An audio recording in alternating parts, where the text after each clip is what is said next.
अंजनानन्दनं वीरं जानकी शोकनाशनं कपीशमक्षहन्तारं वन्दे लङ्काभयङ्करं मनोजवं मारुततुल्यवेगं जितेन्द्रियं बुद्धिमतां वरिष्ठं वातात्मजं वानरयूथमुख्यं श्रीरामदूतं शिरसा नमामि।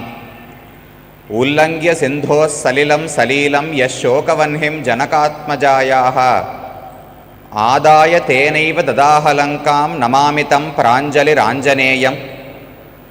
आञ्जनेयमधिपाठलाननं काञ्चनाद्रिकमनीयविग्रहं पारिजाततरुमूलवासिनं भावयामि पवमाननन्दनं। यत्र यत्र रघुनाथकीर्तनं तत्र तत्र कृतमस्तकाञ्जलिं बाष्पवारि परिपूर्णलोचनं मारुतिं नमत राक्षसान्तकम्। ஸ்ரீயப்பதியான சர்வேஸ்வரனாலே இந்த உலகத்தில் எத்தனையோ அவதாரங்கள் எடுக்கப்படுகின்றன. பகவான் அவதாரங்களை செய்வது 3 பயன்களுக்காக என்று தானே கீதையில் தெரிவிக்கிறார். பரித்ராணாய சாதூனாம் விநாசாய ச துஷ்கிருதாம் தர்ம சம்ஸ்தாபனார்த்தாய சம்பவாமி யுகே யுகே என்று கண்ணனுடைய வசனம். சாதுக்களை ரட்சிப்பதற்காகவும் தீயவர்களை கொல்வதற்காகவும் தர்மத்தை நிலைநாட்டுவதற்காகவும் நான் பிறக்கிறேன் என்று இந்த ஸ்லோகத்தில் தெரிவிக்கிறார். அதில் சாதுக்களை ரட்சிப்பதென்றால் சாதாரணமாக இருக்கும் சம்சாரிகளுக்கு தன்னுடைய அழகையும் தன்னுடைய குணங்களையும் காட்டிக் கொடுத்து அவர்களை பக்தர்களாக ஆக்க வேண்டும். ராமாவதாரம், கிருஷ்ணாவதாரம் இவற்றையெல்லாம் எதற்கு செய்கிறார் என்றால், யாரானும் ஓரிருவராவது இந்த அவதாரங்களை கண்டு அவர்தான் பரம்பொருள் என்று அறிந்து கொண்டு சரணமாக பற்றுவார்களா என்கிற ஆசையில்தான் பகவான் செய்கிறார். அஸ்மதாதீனாமபி சமாஸ்ரயணீயத்வாய சகல மனுஜ நயன விஷயதாம் கதஹா என்று சுவாமி ராமானுஜர் கீதையின் அவதாரிக்கையிலே தெரிவிக்கிறார். நம்மை போன்றவர்களும் அவரை காண வேண்டும், அவரை பற்றி அறிந்து கொள்ள வேண்டும் என்பதற்காக மிக எளிமையாக தான் வந்து பிறக்கிறார். அப்போது யாரோ சிலர் அவரை புரிந்து கொள்கிறார்கள். கிருஷ்ணாவதாரத்தில் பார்த்தார், ஒரு அக்ரூரர் பகவான் யார் என்று புரிந்து கொண்டார்.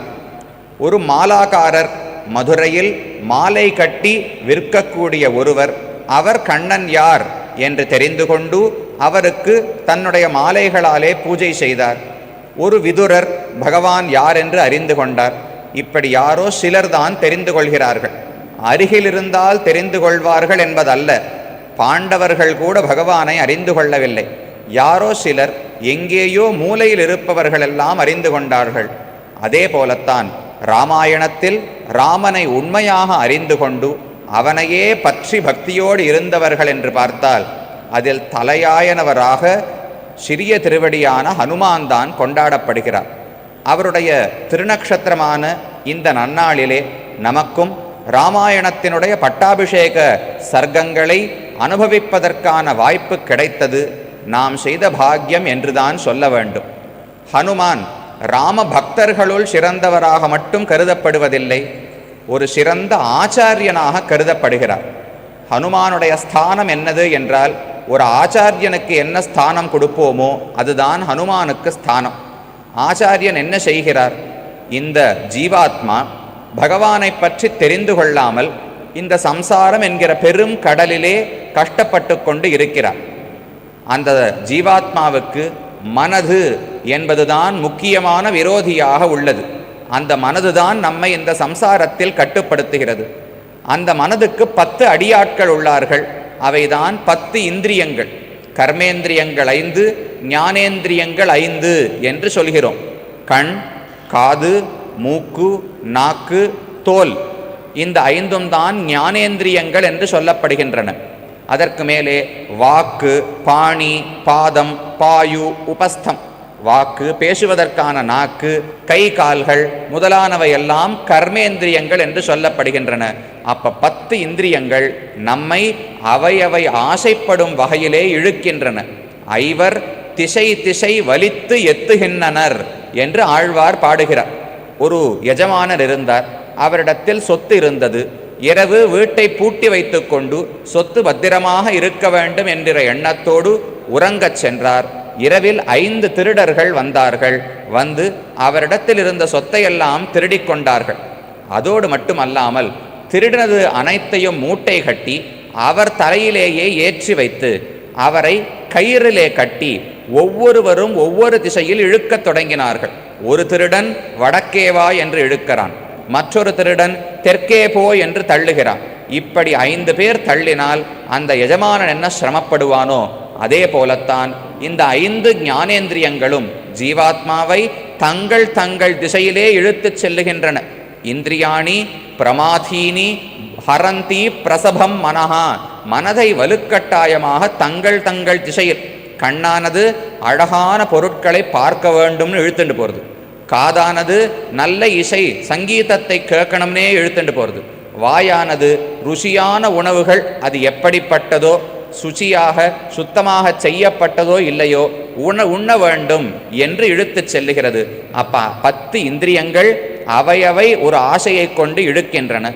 இவற்றோடு கூடியவரான மனதுதான் அவற்றின் பின்னால் சென்று கொண்டு நம்மை முக்கியமாக நலிகிறார். ஒருவன் நல்ல கதி அடைவதற்கும் மனதுதான் காரணம், தீய வழியில் செல்வதற்கும் மனதுதான் காரணம். ஆத்மைவ ஹியாத்மனோ பந்துகு ஆத்மைவ ரிபுர் ஆத்மனஹா என்று கண்ணன் தெரிவிக்கிறார். எவன் ஒருவன் தன்னுடைய வசத்தில் தன் மனதை வைத்திருக்கிறானோ அவனுக்கு அந்த மனதுதான் சிறந்த தோழன். எவன் ஒருவன் மனதை வசத்தில் வைக்கவில்லையோ அவனுக்கு அந்த மனதுதான் அனைவரை காட்டிலும் பெரிய விரோதி என்று கண்ணன் தெரிவிக்கிறார். அப்ப மனது இந்த ஆத்மாவை படுத்துகிறது. அதனால் இந்த மனதாலே அகங்காரத்தோடு கூடிய மனது, நான் என்கிற இருமாப்பு கர்வம் இருக்கே அது வேறு சேர்ந்து கொண்டது. அப்படி இந்த ஜீவாத்மா மனதாலே துன்புறுத்தப்பட்டு சம்சாரம் என்கிற சாகரத்துக்கு நடுவில் கிடந்து உழல்கிறார். அவருக்கு பகவான் உன்னை காப்பதற்கு இருக்கிறார், கவலைப்படாதே என்று யாராவது அறிவிக்க வேண்டும். அதை செய்வதுதான் ஆச்சாரியனுடைய கிருத்தியம். பகவானுக்கும் எனக்கும் இருக்கக்கூடிய தொடர்பை அவர் ஏற்படுத்த தேவையில்லை. தொடர்பு அனாதி காலமாக இருவருக்கும் உள்ளது. அந்த தொடர்பை எனக்கு அறிவிக்கிறார். அதே போல நான் எப்போது பக்குவமாக ஆகிறேனோ அப்ப பகவானிடத்தில் சென்று இந்த ஜீவாத்மாவை நீ உன் திருவடிகளில் சேர்த்து கொள்ள வேண்டும் என்று அந்த பக்கமும் பேசுகிறார். அப்ப ஆச்சாரியன் பகவானை பற்றி நம்மிடமும் நம்மை பற்றி பகவானிடமும் கூறுகிறார். இதே காரியத்தை தான் ஹனுமானும் செய்தார்.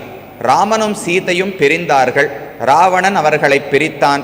சீதை எங்கு உள்ளாள் என்று ராமனுக்கு தெரியாது. ராவணன்தான் தூக்கிச் சென்றான் என்று ஜட்டாயு சொல்லிவிட்டார். அதே போல சுக்ரீவனும் கண்டுவிட்டான் ராவணன் தான் தூக்கிச் சென்றார் என்று. ஆனால் எங்கு வைத்தான், உயிரோடு இருக்கிறாளா இல்லையா, எந்த விஷயமும் ராமனுக்கு தெரியாது. அதே போல சீதைக்கும் ராமன் என்ன ஆனார், மானை கொன்றாரா அல்லது உண்மையாகவே அவர்தான் கத்தினாரா, ஹே ராம ஹே லக்ஷ்மண ஹே சீதே என்று மாரீச்சன் கத்தினான். அது உண்மையாக ராமன் கத்தினாரா, ராமனுக்கு ஏதாவது நடந்ததா இல்லையா, அவர் சௌக்கியமாக இருக்கிறாரா, ராவணன் அவரை கொன்று விட்டானா தன்னை தூக்கி வந்த பிறகு, எந்த செய்தியுமே தெரியாது. அப்ப நாமும் பகவானை பற்றி தெரியாமல் கிடக்கிறோம். பகவானும் இந்த ஜீவாத்மா எங்கு எப்போது மாறி வரப்போகிறான் என்கிற எதிர்பார்ப்பிலே காத்திருக்கிறார். அந்த சமயத்தில்தான் மாருதாத்மஜனான ஹனுமான் அக்கறையிலிருந்து இக்கரைக்கு வந்து சீதையனிடத்திலே ராமனை பற்றிய செய்தியை சொன்னாள். அப்ப ஆச்சாரியன் செய்யக்கூடிய கிருத்தியந்தானே, பகவானை பற்றிய செய்தியை நமக்கு சொன்னார். இதை ஸ்ரீ வேதாந்த தேசிகன் ஒரு அழகான ஸ்லோகமாக அமைக்கிறார். தர்ப்போதக்ர தசேந்திரியானன மனோ நக்தம் சராதிஷ்டிதே தேஹேஸ்மின் பவசிந்துனா பரிகதே தீனாம் தசாம் ஆஸ்திதா அத்யத்வே ஹனுமத் சமேத குருணா பிரக்யாபிதார்த்தஃ புமான் லங்காருத்த விதேகராஜ தனயா நியாயேன லாலப்யதே. இந்த ஜீவாத்மா இந்த உலகில் இடக்கிறாரே, இது சீதை அசோகவனத்தில் இருப்பதைப் போலே உள்ளது. ரெண்டுக்கும் அனைத்து ஒற்றுமைகளும் உள்ளன. தர்ப்போதக்ர தசேந்திரியானன மனோ நக்தம் சராதிஷ்டிதே, மனதுதான் ராவணன் என்று கொள்ள வேண்டும். நக்தம் சரன் என்றால் இரவிலே சஞ்சரிக்கக்கூடியவனான ராட்சசன் ராவணன். மனதுதான் இந்த இடத்தில் நமக்கு ராவணனாக அமைந்துள்ளது. ராவணனுக்கு 10 தலைகள் வேண்டுமேனால் 10 இந்திரியங்களைத்தான் இந்த மனதானது தன்னுடைய கட்டுப்பாட்டில் கொண்டுள்ளது. அந்த ராவணனுக்கு அகங்காரம் கர்வம் இருந்தது என்னால் இங்கும் நமக்கு அகங்காரம் உள்ளது. இந்த உடலேதான் நான் என்று தவறாக நினைக்கிறேன். நான் ஸ்வதந்திரன், பகவானுக்கு அடிபணிந்தவன் அல்ல என்று அகங்காரம் கர்வம் கொண்டிருக்கிறேன். அனைவரை காட்டிலும் நான் உயர்ந்தவன் என்கிற கர்வம் உள்ளது. படிப்பாலேயோ அழகாலேயோ மேலே தன செல்வத்தாலேயோ ஏதோ ஒன்றால் நான் பெரியவன்கிற கர்வம் இருக்கே. ராவணனுக்கும் அதேதான். தான் செய்த தவத்தாலே, தான் அடைந்த பலங்களாலே மதத்திலே இருந்தான் ராவணன், அகங்காரத்திலே ஆழ்ந்திருந்தான். அப்ப ராவணனுக்கு அகங்காரம் போலே இங்கு மனதுக்கும் அகங்காரம் உள்ளது. ராவணனுக்கு 10 தலைகளைப் போலே இங்கும் மனதின் கட்டுப்பாட்டில் 10 இந்திரியங்கள் உள்ளன. தர்ப்போதக்ர, தர்ப்பம் என்றால் அகங்காரம், தர்ப்பத்தோடு கூடியவனான தசேந்திரியானன 10 இந்திரியங்கள் என்கிற 10 தலைகளை கொண்ட மனோ நக்தம் சராதிஷ்டிதே, மனது என்கிற ராட்சசனாலே இயக்கப்படுவதுதான். தேகேஸ்மின் பவசிந்துனா பரிகதே தீனாம் தசாம் ஆஸ்திதா. சீதை இருந்த அசோகவனம்தான் இந்த இடத்திலே இந்த உடல் என்று கொள்ள வேண்டும். அந்த லங்கை அசோகவனமானது கடலுக்கு நடுவில் இருந்ததால் இங்கும் இந்த சரீரம் பவசிந்துனா பரிகதே, சம்சாரம் என்கிற கடலுக்குள்ளே இந்த ஜீவாத்மா இந்த உடலே கட்டுப்பட்டிருக்கிறார். அப்ப சீதை அசோகவனத்தில் இருந்தது இந்த ஜீவாத்மா இந்த உடலிலே கட்டுப்பட்டிருப்பதற்கு சமமானது. அங்கு என்ன நடந்தது? அத்யத்வே ஹனுமத் சமேன குருணா பிரக்யாபிதார்த்த புமான். அந்த சமயத்தில் ஹனுமானுக்கு ஒத்தவரான ஞானமும் வாக்சாதுரியமும் உடையவரான ஒரு குரு, ஞானம் இருக்க வேண்டும், பேச்சு திறமை இருக்க வேண்டும். ஹனுமானுக்கு நல்ல புத்தி, எப்போது என்ன செய்ய வேண்டும் என்று ஆலோசனை செய்து அனைத்து காரியங்களையும் முடித்து வைத்தார். நேற்றைய தினம் முந்தா நாள் பார்த்தோம். அப்ப அந்த புத்தியும் இருக்க வேண்டும். அதோடு கூட பேச்சு சாமர்த்தியம், எப்படி பேசினால் சீதைக்கு பயமும் வரக்கூடாது, அவநம்பிக்கையும் வரக்கூடாது, ரொம்ப ஆனந்தமும் வந்துவிடக்கூடாது, ரொம்ப துக்கமும் வந்துவிடக்கூடாது. சரியாக யோசித்து தன்னை அவள் நம்பும்படிக்கு ராமாயண கதையை சொல்லி அவர் உயிரை தரிப்பித்தாரே. அப்ப அதைத்தான் போதரி கண்ணினாய் நாவுடையாய் என்று 2 பாசுரங்களிலே ஆண்டாள் தெரிவித்தார்.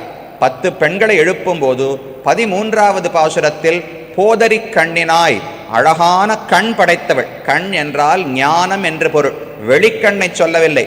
பொருட்களை அறிவதற்கான கண் எது? ஞானம்தான் ஜீவாத்மாவுக்கு கண். அப்ப நல்ல ஞானமுடையவளான பெண்ணை போதரி கண்ணினாய் என்று எழுப்பினாள். அடுத்து நாவுடையாய், நல்ல வாக்சாதுரியம் படைத்தவள். அப்ப இந்த 2 பாசுரங்களாலே ஆச்சாரியனுக்கு இருக்க வேண்டிய 2 முக்கியமான தன்மைகளை ஆண்டாள் கூறினாள். அது 2ம் கூடியவர்தான் ஹனுமானும். அப்படிப்பட்டவர் ஹனுமத் சமேன குருணா, அப்படிப்பட்ட ஆச்சாரியன் நமக்கு பகவானை பற்றி சொல்லுகிறாரே. ஆகையால் லங்காருத்த விதேகராஜ தனயா நியாயேன லாலப்பியதே. இந்த ஜீவாத்மா இந்த உலகில் கட்டுப்பட்டு படும் பாடு என்பது சீதை அசோகவனத்தில் கட்டுப்பட்டு பட்டதைப் போலே உள்ளது என்று தேசிகன் தெரிவிக்கிறார். அப்ப முதலில் ஆச்சாரியன் நமக்கு பகவானை பற்றி அறிவிக்கிறார். இதில் என்ன ஒன்று தெரிஞ்சுக்கணும்? ஹனுமானை யார் அனுப்பினார்கள்? ராமன் அனுப்பிதான் ஹனுமான் வந்தார். அதே போல இந்த உலகில் நமக்கு ஒரு ஆச்சாரியன் கிட்டுகிறார் என்றால் நான் முடிவெடுத்து ஆச்சாரியனை சென்று அண்டினேன் என்று நினைத்து கொள்ளக்கூடாது. நான் சென்றிருக்கலாம், பஞ்சசம்ஸ்காரம் செய்து கொள்ளலாம், அதற்கான அனைத்து வாய்ப்புகளையும் பகவான் தான் ஏற்படுத்தி வைக்கிறார். ஆச்சாரியனை நாம் சென்று அடைவதென்பது அவர் இத்தனை நாட்களாக செய்த ஒரு பெரிய காரியம். பகவானை ஒரு உழவன் என்று தெரிவிக்கிறார். பத்தி உழவன். அவர் பெரிய பூமி இருக்கு, அந்த பூமியை உழுது பயிரிட்டு ஏதோ ஒன்றை விளைக்கிறார். என்ன விளைக்கிறார்னால் பக்தி என்பதைத்தான் விளைக்கிறார். விளைப்பதற்கு என்ன செய்ய வேண்டும்? நிறைய காரியம் பண்ணணும். என்னால் சிருஷ்டி அவதாராதி முகத்தாலே பண்ணின கிருஷி பலன். அவர் செய்த கிருஷி, அவர் செய்த உழவு தொழில் என்பது சிருஷ்டி செய்தது, அவதாரங்களை செய்தது, வேதத்தை கொடுத்தது, ஆழ்வார்களை பிறப்பித்தது, ஆச்சாரியனை அனுப்பியது, பக்தர்களோடு நம்மை சேர்த்து வைத்தது. இது அனைத்துமே அவர் செய்யும் கிருஷி. இந்த கிருஷியெல்லாம் எப்போது அறுவடை நடக்கும் என்றால் இவன் ஒரு ஆச்சாரியனை சென்று கெட்டி சரணாகதி செய்து பக்தியோடு இருந்தால் நடக்கிறது. அப்போ ஒரு ஆச்சாரியனை அனுப்புவது பகவான் தான் என்று புரிந்து கொள்ள வேண்டும். சரி, சுந்தரகாண்டத்தில் ஆச்சாரியன் சீதை என்கிற ஜீவாத்மாவுக்கு அருளி தான் செய்ய வேண்டிய அறிவுரைகளை கூறினார். அடுத்தது என்ன நடக்க வேண்டும்? இந்த ஜீவாத்மா பகவானுடைய திருவடிகளிலே சரணாகதி செய்ய வேண்டும். அதைத்தான் நேற்றைய தினம் விபீஷண சரணாகதியிலே நாம் அனுபவித்தோம். நிவேதயத மாம் க்ஷிப்ரம் விபீஷணம் உபஸ்திதம் சர்வலோக சரண்யாய ராகவாய மகாத்மனே. நான் அனைத்தையும் விட்டுவிட்டேன். லங்கையை விட்டேன், என் அண்ணன் தம்பிகளை விட்டேன், மனைவி மக்களை விட்டேன், செல்வத்தை விட்டேன், ரத்னங்கள் தானியங்கள் அனைத்தையும் விட்டேன். பவத்கதம் மே ராஜ்யஞ்ச ஜீவிதம் ச சுகானிச்ச. என் வாழ்க்கையோ என்னுடைய ராஜ்யமோ என்னுடைய ஆனந்தமோ அனைத்தும் ராமா இன்னும் உன்னுடைய திருவடிகள்தான் என்று சரணாகதி செய்தார் விபீஷணன். அவரை ராமன் ஏற்றுக்கொண்டு தன்னுடைய கண்களாலே தடவி கொடுக்கும்படிக்கு அவருக்கு வச்சசா சாந்த்வயித்வைனம் லோச்சனாபியாம் பிவன்னிவ, அழகான வார்த்தைகளாலும் குளிர்ந்த பார்வையாலும் அவர் பட்டிருந்த தாபத்தை எல்லாம் போக்கினார் என்பது வரை நேற்றைய தினம் பார்த்தோம். அப்ப ஆச்சாரியன் உபதேசித்தது சுந்தரகாண்டம். நாம் அவரை சென்று பற்றுவது, சரணாகதி செய்வது நேற்றைய தினம் அனுபவித்த யுத்த காண்டத்தின் தொடக்கத்தில் இருக்கும் விபீஷண சரணாகதி. நாம் பற்றிவிட்டால் என்ன நடக்க வேண்டும்? பகவான் இந்த ஜீவாத்மாவை ரட்சித்து அவனுடைய துன்பங்களையெல்லாம் போக்கி ஆனந்தப்படுத்த வேண்டுமோ இல்லையோ? அதுதான் இன்றைக்கு நாம் பார்க்க வேண்டியது. ராமன் எப்படி விரைந்து சீதையான ஜீவாத்மாவை காத்தார் என்று பார்க்க வேண்டும். நேற்றைய தினம் கடைசியாக பார்த்தது விபீஷண சரணாகதி. விபீஷணனை தன்னுடைய தம்பியாக பகவான் ஏற்றுக்கொண்டார். அது தோற்றும்படிக்கு ஆக்யாகி தவ தத்வேன ராட்சசானாம் பலாபலம். விபீஷணா, ராட்சசர்களுடைய பலங்கள் என்ன, பலவீனங்கள் என்ன, இதை எனக்கு சொல்வாய் என்று ராமன் கேட்டார். உங்களுடைய பலங்கள் பலவீனங்கள் என்று பேசாமல், விபீஷணனை ராட்சசர்களில் ஒருவனாக கருதாமல் தன்னுடைய தம்பியாகவே கருதி ராட்சசர்கள் என்று பிரித்து பேசினார். அப்போது விபீஷணன் கூறத் தொடங்கினான், ராவணன் என்னென்ன தவம் செய்து எப்படி வரங்களை எல்லாம் பெற்றுள்ளான். மனிதர்களைத் தவிர வேறு யாராலும் ராவணனை கொல்ல முடியாது. லங்கையில் என்னென்ன இடங்களில் என்னென்ன படைகள் உள்ளன, யாரெல்லாம் போர் வீரர்கள், இது அனைத்தையும் கூறினான் விபீஷணன். அதற்கு மேலே ராமன் விரைந்தார்.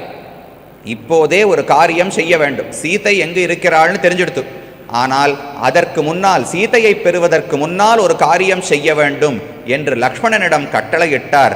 அப்ரவீத் லக்ஷ்மணம் பிரீதா சமுத்ராத் ஜலம் ஆனய தேச்ச தம் ந சேத் மகாப்ராஜ்யம் அபிஷிஞ்ச விபீஷணம். லக்ஷ்மணா, என்னால் இனி பொறுத்திருக்க முடியாது. இப்போதே இக்கரையிலிருந்தே விபீஷணனுக்கு பட்டாபிஷேகம் செய்ய வேண்டும் என்று லக்ஷ்மணனுக்கு ராமன் ஆணையிட்டார். அப்ப விபீஷணனை அமர்த்தி அந்த ஜலத்திலிருந்து, சமுத்திரத்திலிருந்து ஜலத்தை எடுத்து அவன் தலையிலே சேர்த்து லங்கைக்கு அரசனாக, இன்னும் சேத்துவே கட்டலை, அக்கறைக்கு போகவே இல்லை, ராவணன் யாருன்னே பார்க்கல, சண்டையே போடவில்லை. ஆனால் இக்கரையில் இருந்து கொண்டே, ராமேஸ்வரம் தனுஷ்கோடி திருப்புல்லானையில் இருந்து கொண்டே ராமன் விபீஷணனுக்கு பட்டாபிஷேகத்தையே செய்து முடித்து விட்டார். அப்ப தான் ஒரு சங்கல்பம் எடுத்தால் அது நடக்காமல் போகும் என்கிற சந்தேகமே கிடையாது. அதனால் கண்டிப்பாக உனக்கு ராஜ்யம் உண்டு என்று சொல்லி, ராஜானம் ரக்ஷசாம் க்ஷிப்ரம் பிரசன்னேமயி மானத ஏவமுக்தஸ்து சௌமித்ரிஹி அபியஷிஞ்சத் விபீஷணம் என்று தெரிவித்தார். சரி, விபீஷணனுக்கு பட்டாபிஷேகம் ஆகிவிட்டது. அடுத்து இப்போது பெரிய கடல் உள்ளதே, அதை எப்படி தாண்டுவது? அந்த விசாரத்தில் தான் முன்னமே இருந்தார்கள். விபீஷணன் வருவதற்கு முன்னால் அந்த விசாரத்தில் இருந்தார்கள். இப்போது ராமன் சொன்னார், விபீஷணனை கேளுங்கள். மற்ற அத்தனை பேர், சுக்ரீவன், ஜாம்பவான், ஹனுமான் அனைவரையும் பல மாதங்களாக வருஷங்களாக தெரியும். ஆனால் இப்போ புதுசாக விபீஷணன் வந்தானே, அவனிடத்தில் இருக்கும் காதல் எதுவாக இருந்தாலும் விபீஷணன் கேட்டு பண்ணுங்கோன்னு ராமன் சொல்லிடுவாராம். இப்போ என்ன செய்ய வேண்டும், கடலை எப்படி தாண்ட வேண்டும் என்றால் விபீஷணனை கேட்கச் சொன்னார். விபீஷணனும் தனக்கு தெரிந்த ஒரே ஒரு மருந்தை உபதேசித்து விட்டார். சில மருத்துவர்கள் எல்லாம் அவர்களுக்கு சில மாத்திரைகள் தான் தெரியும். நாம் வயிற்று வலி என்று சென்றாலும், தலைவலி என்று சென்றாலும், இதய வலி என்று சென்றாலும் அந்த 4 மாத்திரை எழுதி கொடுத்துருவாளோ இல்லையோ, அதே போல விபீஷணனுக்கு சரணாகதி என்கிற ஒரே மருந்து தான் தெரியும். என்ன கஷ்டமா இருந்தாலும் தான் சரணாகதி செய்ததனால் நீங்கியது. அப்ப ராமனும் சமுத்திரராஜனிடத்தில் சரணாகதி செய்து அந்த சமுத்திரத்தை தாண்டுவதற்கான வழியை கேட்க வேண்டும். சமுத்திரம் ராகவோ ராஜா சரணம் கந்தும் அருகசி கர்த்தும் அருகதி ராமஸ்ய ஞாதே காரியம் மகோததிகி. ராமனும் இந்த சமுத்திரம், சாகரம் என்பதும் உறவினர்கள் தான். ஏன்னா ராமனுடைய மூதாதையர்களில் ஒருவன் சகரன் என்று இருந்தான். அவன் ஒரு முறை ஒரு யாகம் செய்தான், அஸ்வமேத யாகம். அதில் ஒரு குதிரையை வைத்து அந்த குதிரை எந்தெந்த நாட்டுக்கெல்லாம் போகிறதோ அங்கெல்லாம் படையெடுத்து போய் ஜெயித்து அந்த ராஜ்யத்தை சேர்த்து கொள்வார்கள். அந்த அஸ்வமேத யாகத்தினுடைய குதிரை இருக்கே, அதை இந்திரன் திருடி கொண்டு போய் பாதாள உலகத்தில் அங்கு கபிலாச்சாரியர் தவம் செய்து கொண்டிருந்தார். அவருக்கு பக்கத்தில் கட்டி வைத்து விட்டு சென்று விட்டான் இந்திரன். சகரனுக்கு அந்த அஸ்வத்தை காண்டும், குதிரையை காணோம் என்று நினைத்து 60,000 மகன்கள் சகரனுக்கு, அவர்கள் அனைவரையும் அனுப்பி உலகம் அனைத்திலும் தேடச் சொன்னான். பூமண்டலத்தில் எங்கும் இல்லை. சரி, ஒருவேளை கீழ் உலகங்களில் இருக்குமோ என்று அவர்கள் பூமியை தோண்டத் தொடங்கினார்கள். அப்ப சகரனுடைய பிள்ளைகள் தோண்ட தோண்ட உருவானதே, அதனால் சாகரம் என்று இந்த சமுத்திரத்துக்கு பெயர். அப்ப ராமனின் மூதாதையர்களில் ஒருவர் தான் இந்த கடலையை ஏற்படுத்தினார்கள். அந்த வழியில் வந்த ராமனுக்கும் கடலுக்கும் நெருக்கமான உறவு உண்டே. அப்ப ராமன் கேட்டால் சமுத்திரராஜன் கண்டிப்பாக காரியம் செய்வார். அப்ப ராகவஹ சரணம் கந்தும் அர்ஹதி, ராமனே சரணாகதி செய்ய வேண்டும். அவர் யார், ஜீவாத்மா அல்ல பரமாத்மா என்பதெல்லாம் விபீஷணனுக்கு தெரியாது. எனக்கு பலித்தது சரணாகதி, அப்ப யாரா இருந்தாலும் சரணாகதி செய்யுங்கோள் என்று சொன்னான். சரி, செய்யலாம் என்று முடிவெடுத்தார்கள். அதற்கு நடுவிலே ராவணன் அந்த பக்கத்தில் இருந்து இவர்களை எப்படியாவது பிரித்து விட வேண்டும், கடற்கரை வரைக்கும் வந்துவிட்டார்கள் என்று அறிந்து கொண்டான். அவர்கள் தாண்ட மாட்டார்கள், சேதுவெல்லாம் கட்டுவார்கள் என்று நினைக்கவே இல்லை. ஆனால் அவர்களை பிரித்து விடலாம், சுக்ரீவனையும் ராமனையும் பிரித்து விட்டால் அவர்கள் தாண்டி வரமாட்டார்கள் என்று நினைத்து தன்னுடைய தூதுவர்கள் ஒற்றர்களில் ஒருவனான சுகன் என்பவன், அந்த சுகனை அனுப்பி சுக்ரீவனிடம் பேச வைத்தார். துவம்வை மகாராஜ குல பிரசூதஹ மகாபலஸ்ச ரிக்ஷ ரஜசுதஸ்ச ந கஷ்டனார்த்தஸ்தவ நாஸ்த்யனர்த்தஹ ததாபி மே பிராத்ருசமோ ஹரீஷ. சுக்ரீவா, உனக்கும் எனக்கும் எந்த பகையும் இல்லை. நீ பெரிய ராஜகுலத்தில் பிறந்தவன், வாலிக்கே தம்பி, மகாபலியனாக இருக்கிறாய். உனக்கும் எனக்கும் என்ன போர்? நான் ராமனுடைய மனைவியை அபகரித்தால் உனக்கென்ன, அபகரிக்காவிட்டால் உனக்கென்ன?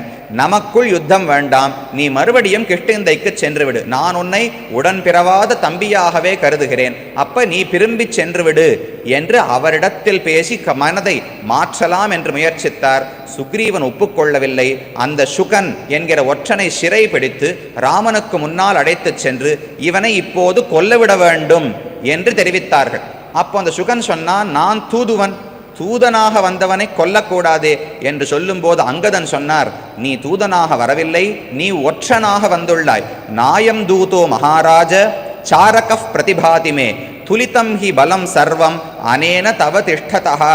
நம்முடைய பலம் பலவீனங்கள் அனைத்தையும் இவன் கண்டிருக்கிறான். இவன் ஒற்றனாக மறைந்து வந்தான். தூதுவனாக வந்தால் நேரே வந்து பேசியிருக்கலாமே, ராமன் முன்னிலையில் சுக்ரீவனிடத்தில் பேசியிருக்கலாம். எப்போது மறைந்து ஆகாசத்திலிருந்து பேசினானோ, இவன் ஒற்றனாக வந்தான், இவனை கொல்லலாம், தவறு கிடையாதுன்னு அங்கதன் சொன்னார். ஆனால் ராமன் மன்னித்து விட்டார். ததா நாகாதயத் ததா ராமஹா ஸ்ருத்வா தத் பரிவேதனம். சரி, செல்லட்டும், சுக்ரீவா உனக்கு என்ன பதில் சொல்ல வேண்டுமோ நீ சொல்லி அனுப்பிவிடு என்று சொன்னார். சுக்ரீவன் சொன்னார், நீ உடன் பிறவாத தம்பியைப் போலே என்றுதான் சொன்னாய். ராமன் என்னை தம்பியாகவே ஏற்றுக்கொண்டார். ஒரு நாளும் ராமனை விட்டு நான் விலக மாட்டேன். நீ தவறான பாதையில் செல்கிறாய், நானும் ராமனும் தர்மத்தின் வழி செல்லுகிறோம். ராமன் சுக்ரீவனை பற்றி புகழ்ந்து கூறுகிறார். நசர்வே பிராதரஸ்தாத பவந்தி பரதோபமாக மத்விதாவா பிதுஃப் புத்திராக சுக்ருதோவா பவத்விதாக என்று தெரிவிக்கிறார். சுக்ரீவா, உன்னை போலே ஒரு நண்பன் யாருக்குமே அமைய மாட்டார். பரதனைப் போலே தம்பி கிடைப்பது என்பது மிகவும் அரிதானது. என்னைப் போலே ஒரு தந்தைக்கு பிள்ளை கிடைப்பது என்பது அதைவிட அரிதானது. எல்லாத்தையும் விட கஷ்டம் எது தெரியுமா?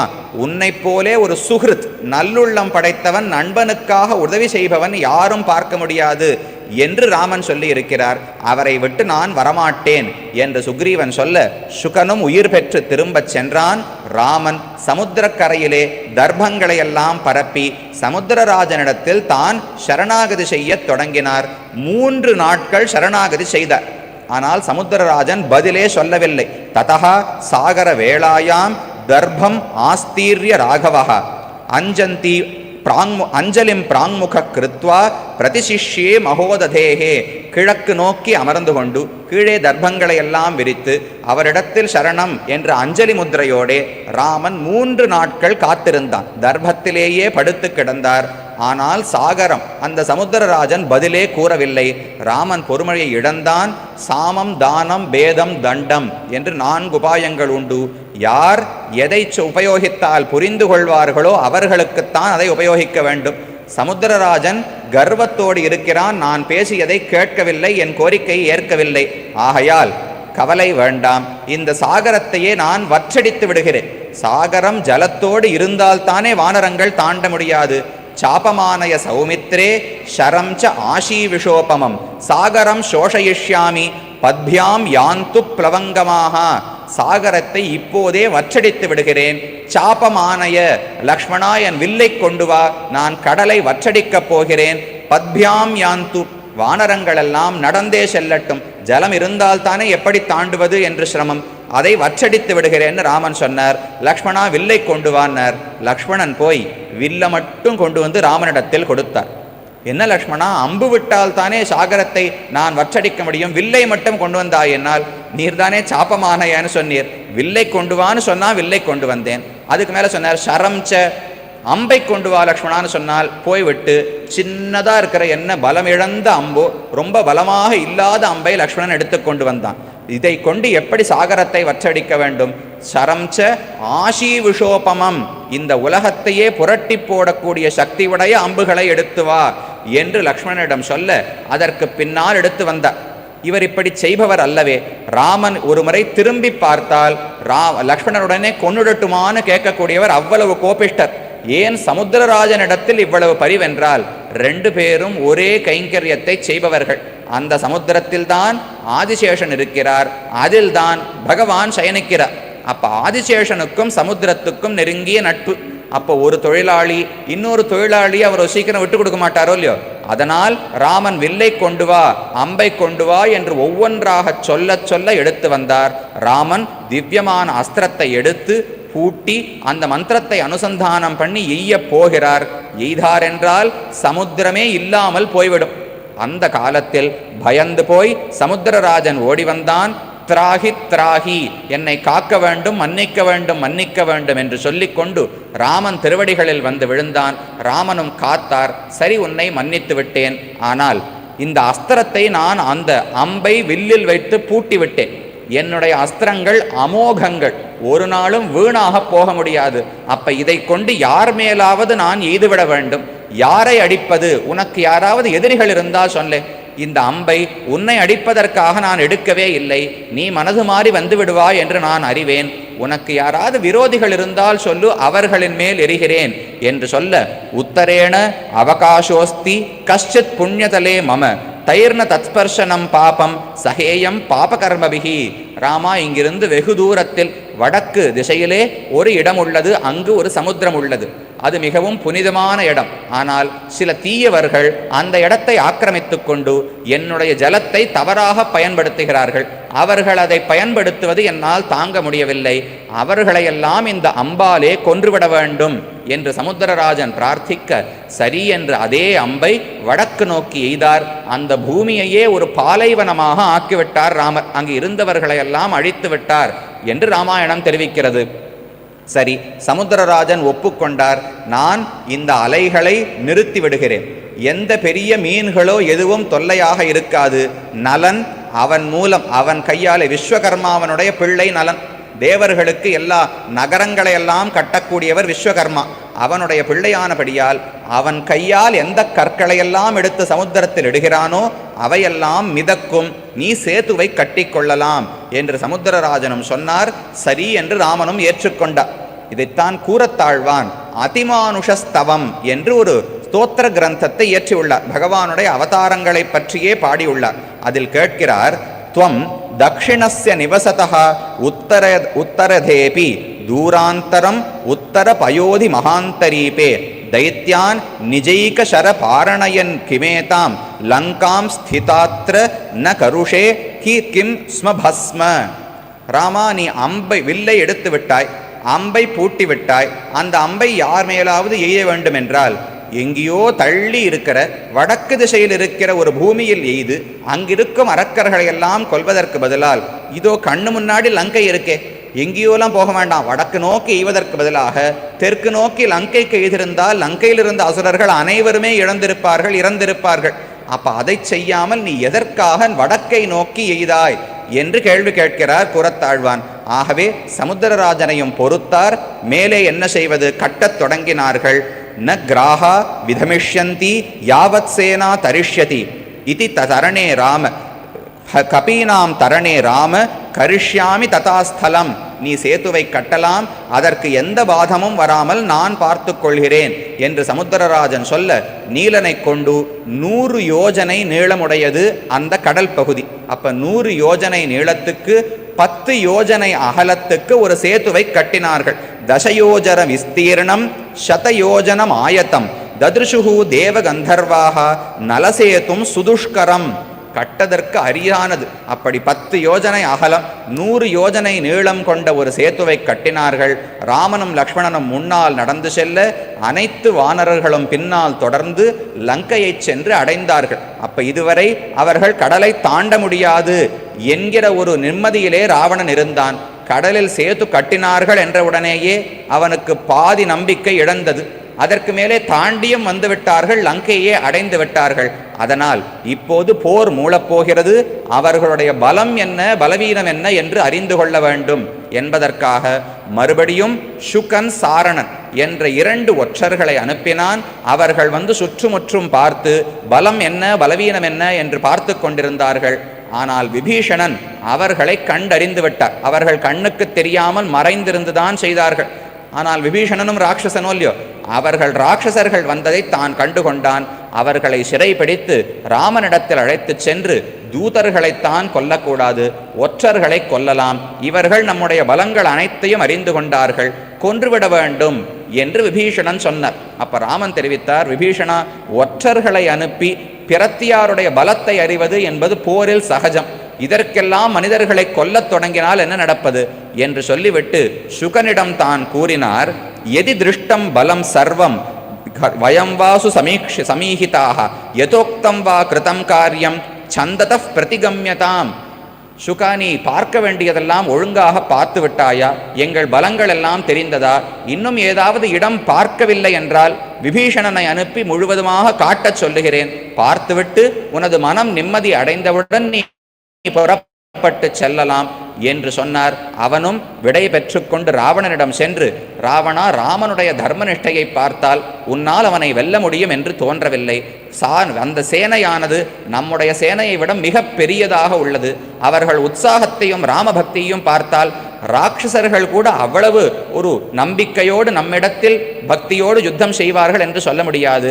ஆகையால் நீ மிகவும் பத்திரமாகத்தான் யுத்தம் செய்ய வேண்டும் என்று சுகனும் சாரணனும் சொன்னார்கள். சரி, இப்போது இருவரும் ஒரே தீவுக்கு வந்துவிட்டார்கள். அடுத்ததாக 2 பேரும் ஒவ்வொருடைய பலங்களை பார்ப்பதற்காக சுவேலு என்று ஒரு மலை, அந்த மலைக்கு மேலே ராமனும் சுக்ரீவனும் லக்ஷ்மணனும் அனைவருமாக ஏறினார்கள். எதிர்த்தாப்பில் திரிகூட்டம் என்கிற மலைக்கு மேலேதான் லங்கை உள்ளது. அந்த திரிகூட்ட மலைக்கு மேலே ராவணன் இருந்தான். அவன் மலைக்கு மேலேறி வானர படையினுடைய பலங்களை எல்லாம் பார்க்கிறான். ராமன் தன்னுடைய இந்த மலைக்கு மேலே ஏறி லங்கை எப்படி உள்ளது, எங்கெங்கு என்ன படை வீடுகள் உள்ளன, எங்கு துர்க்கங்கள் உள்ளன, எப்படி தாக்க வேண்டும் என்று பார்த்து கொண்டிருந்தார். அப்போது எதிர்த்த மலையில் இருக்கும் ராவணனை சுக்ரீவன் இங்கிருந்து கண்டுவிட்டான். கண்டவுடன் கோபம் வந்தது. தன்னால் தன்னை கட்டுப்படுத்த முடியாமல் இங்கிருந்து தாவினான். நேரே ராவணனிடம் சென்று அவனோடு மல்ல யுத்தம் செய்யத் தொடங்கினான். ஆனால் ராவணன் மிகுந்த பலசாலி. அதனால் இருவருமாக சமமாக யுத்தம் செய்தார்கள். ராவணன் மாயத்தை உபயோகிக்கத் தொடங்கினான். சரி, இனி நம்மால் போரிட முடியாது என்று புரிந்து கொண்டு சுக்ரீவன் அவனுடைய தலையில் இருந்த 10 தலைகளில் இருந்த 10 கிரீட்டங்கள், அந்த கிரீட்டங்களை எடுத்துக்கொண்டு மறுபடியும் ராமன் இருக்கும் இடத்துக்கு வந்தார்.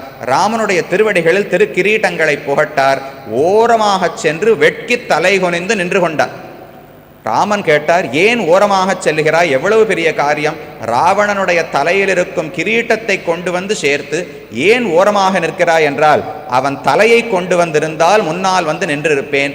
தலையில் இருக்கும் கிரீட்டத்தை தானே கொண்டு வந்தேன், அதனால் நின்றேன் என்று சொல்ல, அப்போ ராமன் தெரிவித்தார், இதானீம் மா கிருதா வீர ஏவம் விதம் அறிந்தம துவயி கிஞ்சித் சமாபன்னே கிம் காரியம் சீதையா மம. சுக்ரீவா, இனி இதை போல் சாகச்ச செயல்களை எல்லாம் செய்யாது.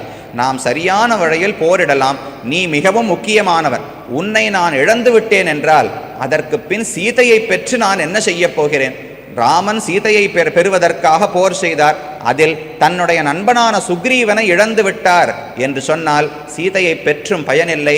பரதன், லக்ஷ்மணன், சத்ருகன் அனைவரோடும் நாம் சேர்ந்தாலும் பயனில்லை. அயோத்திக்கு நான் ராஜாவாகவே ஆனாலும் அதனால் எந்த சந்தோஷமும் ஏற்படாது. துவயி கிஞ்சித் சமாபன்னே, உனக்கு ஏதாவது ஆகிவிட்டால் கிம் காரியம் சீதையா மம, சீதையை வைத்துக்கொண்டு நான் என்ன செய்ய முடியும் என்று தெரிவித்தார். அதற்கு மேலே கடைசியாக ஒரு முறை ராவணனுக்கு ஒரு வாய்ப்பு கொடுக்கலாம். யுத்தம் மூண்டுவிட்டது, அடுத்து யுத்தம் செய்ய தொடங்க வேண்டும், கடைசி வாய்ப்பு ஒன்று கொடுக்கலாம் என்று எண்ணி அங்கதனை தூதுவனாக அனுப்பலாம் என்று ராமன் முடிவு செய்தார். அங்கதம் வாலிதனயம் சமாஹிருதேயம் அப்ரவீத் கத்வா சௌமிய தசக்ரீவம் ப்ரூஹி மத்வச்சனாத் கபேஹே. அங்கதா, இங்கிருந்து நீ ராவணனிடம் சென்று ஒரே ஒரு முறை அவனுக்கு ஒரு செய்தி சொல். அவனுக்கு நான் கடைசி வாய்ப்பு ஒன்று தருகிறேன். அவன் தன்னுடைய தவறை உணர்ந்து என்னிடத்தில் சரணம் என்று வந்துவிட்டான் என்றால் அவனை நான் மன்னித்து விடுகிறேன். அவனை கொல்ல மாட்டேன், ராஜ்யத்தில் அவனே இருக்கலாம். இப்போதும் புரிந்து கொள்ளாமல் தான் யுத்தத்துக்கு வந்தான் என்றால் அவனை கொன்று அவனுடைய ஸ்தானத்தில் நான் விபீஷணனை வைத்து விடுவேன் என்று தெரிவிக்கிறார். விபீஷணஸ்ய ஐஸ்வர்யம் பவிஷ்யதி ஹதே த்வயி நச்சேத் சத்கிருத்ய வைதேகீம் பிரணிபத்ய பிரதாஸ்யதி. வைதேகியான சீதைக்கு நீ சத்காரம் செய்து அவளுக்கு உரிய பூஜைகளை செய்து வந்து என்னுடைய திருவடிகளில் விழுந்து மன்னிப்பு கேட்பாய் என்றால் நீயும் உயிரோடு இருக்கலாம், ராஜ்யமும் உன்னுடையதாக இருக்கும். அப்படி இல்லாமல் போரிடத்தான் போகிறாய் என்றால் விபீஷணஸ்ய ஐஸ்வர்யம் பவதி, இந்த ஐஸ்வர்யமானது விபீஷணனுடையதாக ஆகிவிடும். நீ ஜாக்கிரதையாக யோசித்து முடிவு செய்வாய் என்று சொல்ல ராவணன் அப்போதும் கேட்கவில்லை. அங்கதன் திரும்பி வந்தான். அதற்கு மேலே போர் தொடங்கியது. ஒவ்வொருவராக போர் செய்ய தொடங்கினார்கள். பெரிய சேனை, ராமனுடைய சேனையும் மிக பெரியது, ராவணனுடைய சேனையும் மிக பெரியது. முற்றுகையிட்டார்கள். கிழக்கு வாசலில் யார் தாக்க வேண்டும், மேற்கில் யார் தாக்க வேண்டும், வடக்கில் யார் தாக்க வேண்டும், அனைத்தையும் அமைத்து கொண்டார்கள். ராட்சசர்களுக்கும் வானரர்களுக்கும் யுத்தம் உண்டது. ஒவ்வொரு ராட்சசனாக தான் மாளத் தொடங்கினான். முக்கியமான படைத்தலைவர்கள் எல்லாம் வர இவர்கள் அவர்களை கொல்லத் தொடங்கினார்கள். முதலிலே தூம்ராக்ஷன் என்று ஒருவன் வந்தான். அவரை ஹனுமான் கொன்றுவிட்டார். அடுத்து வஜ்ர தம்ஷ்டன், தம்ஷ்டம் என்றால் பல்லு, வஜ்ரத்தை போன்ற பற்களை உடையவனாம். அந்த வஜ்ர தம்ஷ்டன் வர அவனை அங்கதன் முடித்து விட்டார். அடுத்து அகம்பனன், அகம்பனன் தான் ஜனஸ்தானத்திலிருந்து கரந்தூஷன் முதலானவர்களோடு ராமன் யுத்தம் செய்தாரே. 14,000 ராட்சசர்கள் மொத்தம். அதில் 13,999 பேர் ராமன் கொன்னுட்டார். ஒரே ஒரு அகம்பனந்தான் பிழைத்தான். அந்த அகம்பனந்தான் ராவணனிடத்தில் வந்து இந்த மாதிரி உன்னுடைய பலத்தை அனைத்தையும் அழித்து விட்டான், உன் தம்பிகளை எல்லாம் கொன்று விட்டான், நீ ராமனோடு சென்று அவன் மனைவியை அவனிடத்திலிருந்து பறித்து அவனை கொன்று விட வேண்டும். உன்னால் யுத்தம் செய்து கொள்ள முடியாது, உனக்கு பலம் இல்லை. ஆனால் ராமனுக்கும் சீதைக்கும் உள்ள நெருக்கமானது, அவளை பிரித்து விட்டால் ராமன் வலு இழந்து விடுவான். அப்ப சீதையை நீ அபகரணம் செய்ய வேண்டும் என்று இந்த அகம்பனன் சொல்லிக் கொடுத்தான். அந்த அகம்பனன் யுத்தத்துக்கு வர அவனை ஹனுமான் கொன்று முடித்தான். அடுத்து பிரஹஸ்தன் என்று ராவணனுக்கு மிகவும் நெருக்கமான படைத்தலைவன், அந்த பிரஹஸ்தன் வந்தவனை நீலன் கொன்று முடித்து விட்டார். இப்படி நடந்து கொண்டிருக்க ஒரு நாள் யுத்தத்திலே ஒரு இந்திரஜித்தானவன் யுத்தத்துக்கு வந்தான். வந்து எத்தனையோ போரிட்டு பார்த்தான். இவர்களை தோற்கடிக்க முடியாதபடியால் நாகபாசம் என்கிற ஒரு அம்பை பிரயோகித்தான். அந்த அம்பு பாம்பு வடிவத்தை எடுத்துக்கொண்டு இவர்களுடைய உடலை சுத்தி இவர்களுக்கு பிராணனே இல்லாத அளவுக்கு கொண்டு போய்விட்டது. தத சீதா ததர்ஷோபௌ ஷயானௌ ஷரதல்பகௌ லக்ஷ்மணம் செய்வ ராமம் ச விசக்ஞௌ ஷரபீடிதௌ. அவர்களை அப்படி அடித்ததோடு மட்டுமல்ல, அவர்கள் இறந்து விட்டார்கள் என்றே இந்திரஜித் நினைத்தான். இந்த நாகபாசத்தை அடித்து அந்த விஷம் உடம்பில் ஏறிடபடியால் ராமனும் லக்ஷ்மணனும் இறந்து விட்டார்கள் என்று தன் தந்தையிடம் சொன்னான். ஆனந்தமாக கூத்தாடினார்கள். அது போதாதென்று சீதையை புஷ்பக விமானத்தில் ஏற்றி ஆகாச மார்க்கமாக கொண்டு வந்து கீழே ராமனும் லக்ஷ்மணனும் என்ற சம்ஞையும் இல்லாமல் விசம்ஞௌ மூர்ச்சித்து விட்டார்கள். அவருக்கு பிராண சஞ்சாரம் இருப்பதே தெரியவில்லை. அப்படி இருக்கும் ராமன் லக்ஷ்மணனுடைய உடல்களை காட்டி, சீதே இதோ பார், அவர்களை கொன்றுவிட்டேன், இனியாவது என்னுடைய ஆசைக்கு நீ இணங்குவாய் என்று சொன்னார். சீதை அழத் தொடங்கினாள். மறுபடியும் அசோகவனத்துக்கு சென்று விட்டாள். அப்போது ஹனுமான், ஜட்டாயு முதலானவர்களெல்லாம் யோசித்து, சரி, இந்த ஒரு பாசத்தை, நாகபாசத்தை போக்க வேண்டுமென்றால் அது கருட பகவானால் மட்டும்தான் முடியும் என்று முடிவு செய்து ஹனுமான் விரைந்து சென்றார். கருட பகவானை அழைத்து வந்தார். வைனதேயேன சம்ஸ்பிருஷ்டாக தயோ சம்ருருகுர் விரணாக சுவர்ணேச்ச தனு ஸ்னிக்தே தயோராசு பபூவதுகு. அந்த கருடாழ்வான் வந்து தன்னுடைய மூக்காலே தொட்டாரோ இல்லையோ, தொட்ட உடனே பாம்புகள் எல்லாம் விலகின, நாகபாசத்தின் விஷம் குறைந்தது. எல்லா விரணங்கள் உடல் முழுக்க இந்திரஜித்து அம்புகளாலே துளைத்திருந்தான். அந்த அம்புகள் இருந்த ரணங்கள் எல்லாம் நீங்கி மறுபடியும் உடல் பொன் போல் ஆயிற்றான். சுவர்ணேச்ச தனு ஸ்னிக்தே, இவர்கள் போரிட்டதற்கு ஒரு சுவடே இல்லாமல் மறுபடியும் திருமேனி அழகானதாக ஆகியது. அப்ப நாகபாசத்தை இந்திரஜித்து பிரயோகிக்க அதிலிருந்து கருடன் வந்து தான் ரட்சித்து கொடுத்தார். அப்போது கருடன் ஸ்தோத்திரம் செய்தார். ராமன் எழுந்திருந்து கைகூப்பி, மிக்க நன்றி, எங்களுக்கு உதவியதற்கு நன்றின்னு சொன்னார். ராமா, நீ தெரியாதது போல் பேசுகிறாய், நீதான் நாராயணன், உனக்குத்தான் நான் வாகனம், நமக்குள் இருக்கும் அடிமை ஆண்டான் என்கிற உறவு பல காலமாக உள்ளது, எனக்குத்தான் உனக்கு கைங்கரியம் செய்ய ஒரு வாய்ப்பு கிடைத்தது என்று நினைக்கிறேன் என்று சொல்லிவிட்டு கருடாழ்வான் புறப்பட்டு சென்றார். அதற்கு மேலே ராவணனே தானே யுத்தத்துக்கு வந்தான். இத்தனை வீரர்கள் மரித்து விட்டார்கள் இல்லையோ, இந்திரஜித்தும் சென்று பார்த்தான், அவனால் கொல்ல முடியவில்லை. மற்ற வீரர்கள் வஜ்ரதம்ஷ்டன், தூம்ராக்ஷன் முதலானவர்கள் வந்தார்கள். அவர்களையும் இந்த சேனையில் இருக்கக்கூடிய தலைவர்களே, ராமன்தான் அனைவரையும் கொல்ல வேண்டியது என்பதில்லை, மைந்தன், துவிதன், அங்கதன், ஹனுமான், ஜாம்பவான் இவர்களே பல வீரர்களையும் கொன்னார்கள். அதனால் ராவணன் கோபப்பட்டு, சோகம் ரிபு விநாசாய விஜயாய அவிச்சாரயன் ஸ்வயமேவ கமிஷ்யாமி ரணசீர்ஷம் ததுத்தமம். அந்த அற்புதமான ரணசீர்ஷம், போரினுடைய தலைப்பகுதி, எங்கு முக்கியமான போர் நடக்கிறதோ அங்கு நானே செல்கிறேன். நான் சென்றுதான் சத்ருக்களை கொல்ல வேண்டும், நான் தான் என்னுடைய விஜயத்தை சம்பாதிக்க வேண்டும் போல் உள்ளது, உங்களால் எந்த பயனும் இல்லை, நானே செல்கிறேன் என்று ராவணன் புறப்பட்டார். சென்று பெரிய யுத்தம். முதலிலே சுக்ரீவன் வந்து ராவணனோடு போரிட வந்தார். சுக்ரீவனை அடித்து அவர் மூர்ச்சை அடைந்து மயக்கம் அடைந்து கீழே விழுந்து விட்டார். அடுத்து ஹனுமான் வந்தார். ஹனுமாரோடு போட்டிட்டு கொண்டிருந்தார். நலன் வந்தான். நலனையும் தான் அடித்து மூர்ச்சை அடைய வைத்தார். அப்போதுதான் லக்ஷ்மணன் வந்தான். இவரை குரங்குகளால் தடுக்க முடியாது, நாம் சென்று தடுப்போம் என்கிற எண்ணத்தோடு லக்ஷ்மணன் வந்து போரிடத் தொடங்கினான். அப்ப தெரிவிக்கிறார், ஹிமவான் மந்தரே மேருகு. அவன் என்ன செய்தான்? சக்தி என்று ஒரு ஆயுதம், ராவணனிடத்தில் உயர்ந்த சக்தி என்ற ஒரு ஆயுதம் இருந்தது. அதை லக்ஷ்மணன் பேரிலே எய்தான். அதை லக்ஷ்மணன் தடுப்பதற்கு எத்தனையோ முயற்சிகள் செய்தும் தடுக்க முடியாமல் அவனுடைய முதுகிலே அது குத்தியது. அதனால் தான் மூர்ச்சை அடைந்து கீழே விழுந்து விட்டான். லக்ஷ்மணனுக்கு பிராண சஞ்சாரமே இருக்கவில்லை. சரி, லக்ஷ்மணனை கொன்று விட்டோம், இவன் உடலை திரும்ப லங்கைக்கு எடுத்துச் சென்று அதை அவமானப்படுத்தி ராமனுடைய உறுதியை குலைக்க வேண்டும். இதை கொண்டு போய் ராட்சசர்களிடம் காட்டினால் அவர்கள் சந்தோஷப்பட்டு இன்னும் உற்சாகத்தோடு சண்டையிடுவார்கள் என்கிற ஆசையோடு அவன் வந்து லக்ஷ்மணனுடைய உடலை தூர்க்க பார்த்தார். இந்த ராவணன் தன்னுடைய கைகளாலே மேருமலையே தூக்கக்கூடிய சக்தி உடையவர், கைலாச பர்வதத்தையே தூக்கக்கூடிய சக்தி உடையவர். ஆனால் அந்த லக்ஷ்மணனுடைய உடலை அவரால் நகர்த்தவே முடியவில்லை. ஹிமவான் மந்தரோ மேருகு யத்னேவம் வா சகாமரைஹி ஸ்வர்லோகம் வா மகாமரைஹி சக்கியம் புஜாபியாம் உத்தர்த்தும் ந சக்கியோ பரதானுஜா. நான் எவ்வளவு பெரிய மலைகளையெல்லாம் தூக்கி உள்ளேன், ஆனால் இந்த பரதானுஜன், பரதனின் தம்பியான லக்ஷ்மணனுடைய உடலை என்னால் தூக்க முடியவில்லையே என்று ராவணன் சொன்னான். அந்த சமயத்தில் ஹனுமார் ஓடி வந்தார்.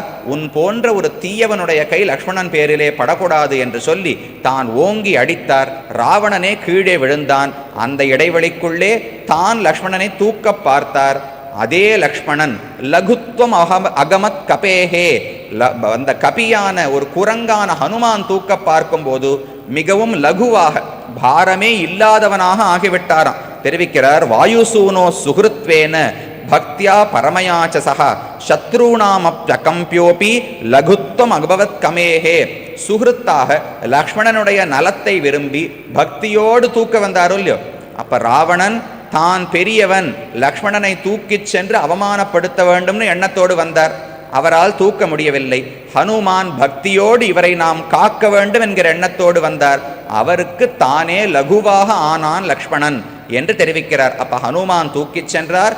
மறுபடியும் படை வீட்டுக்கு சென்றார். இப்ப ராவணனோடு யார் போரிடுவது? லக்ஷ்மணனும் மயங்கி விட்டான், வெளியே சென்று விட்டான்.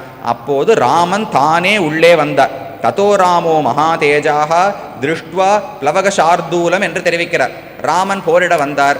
ராவணன் சரி இன்று முடிந்து விட்டார்கள் என்று ஹனுமானிடம் அடிபட்டாரோ இல்லையோ, அடிபட்டபடியால் போரிலிருந்து விலகுவதற்காக சென்றார்.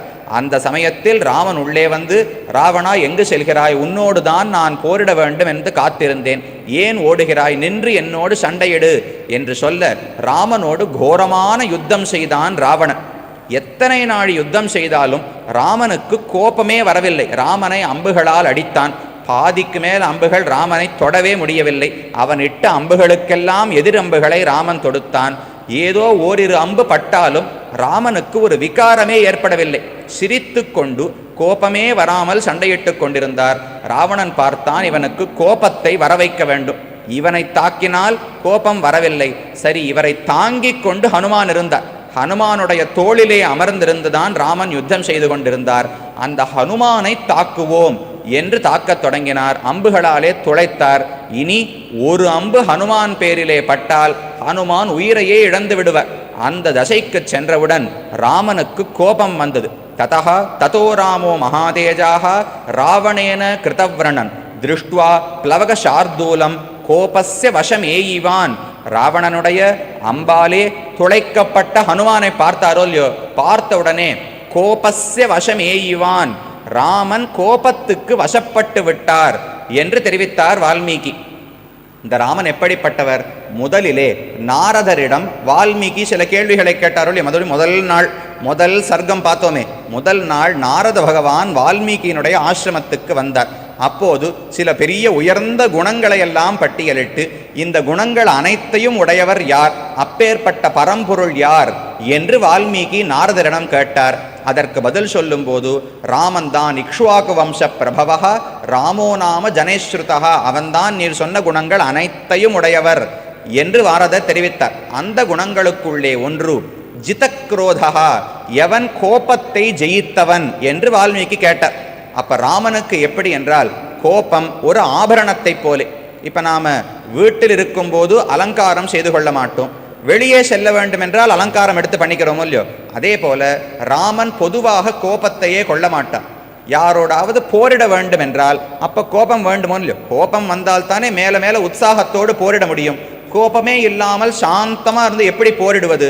அதனால் கரதூஷணாதிகள் 14,000 பேரோட போரிட்டாரோ இல்லையோ, அப்ப வால்மீகி தெரிவிக்கிறார், கோபம் ஆகாரயது தீவிரம், தீவிரமான கோபத்தை வரவழைத்து கொண்டாராம்.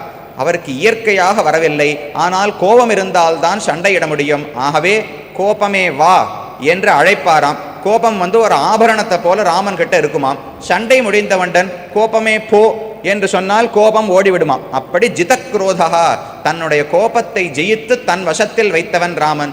இப்ப என்ன ஆயிற்று? கோபஸ்ய வசமேயிவான், ராமன் கோபத்தினுடைய வசத்தில் வந்து விட்டாராம்.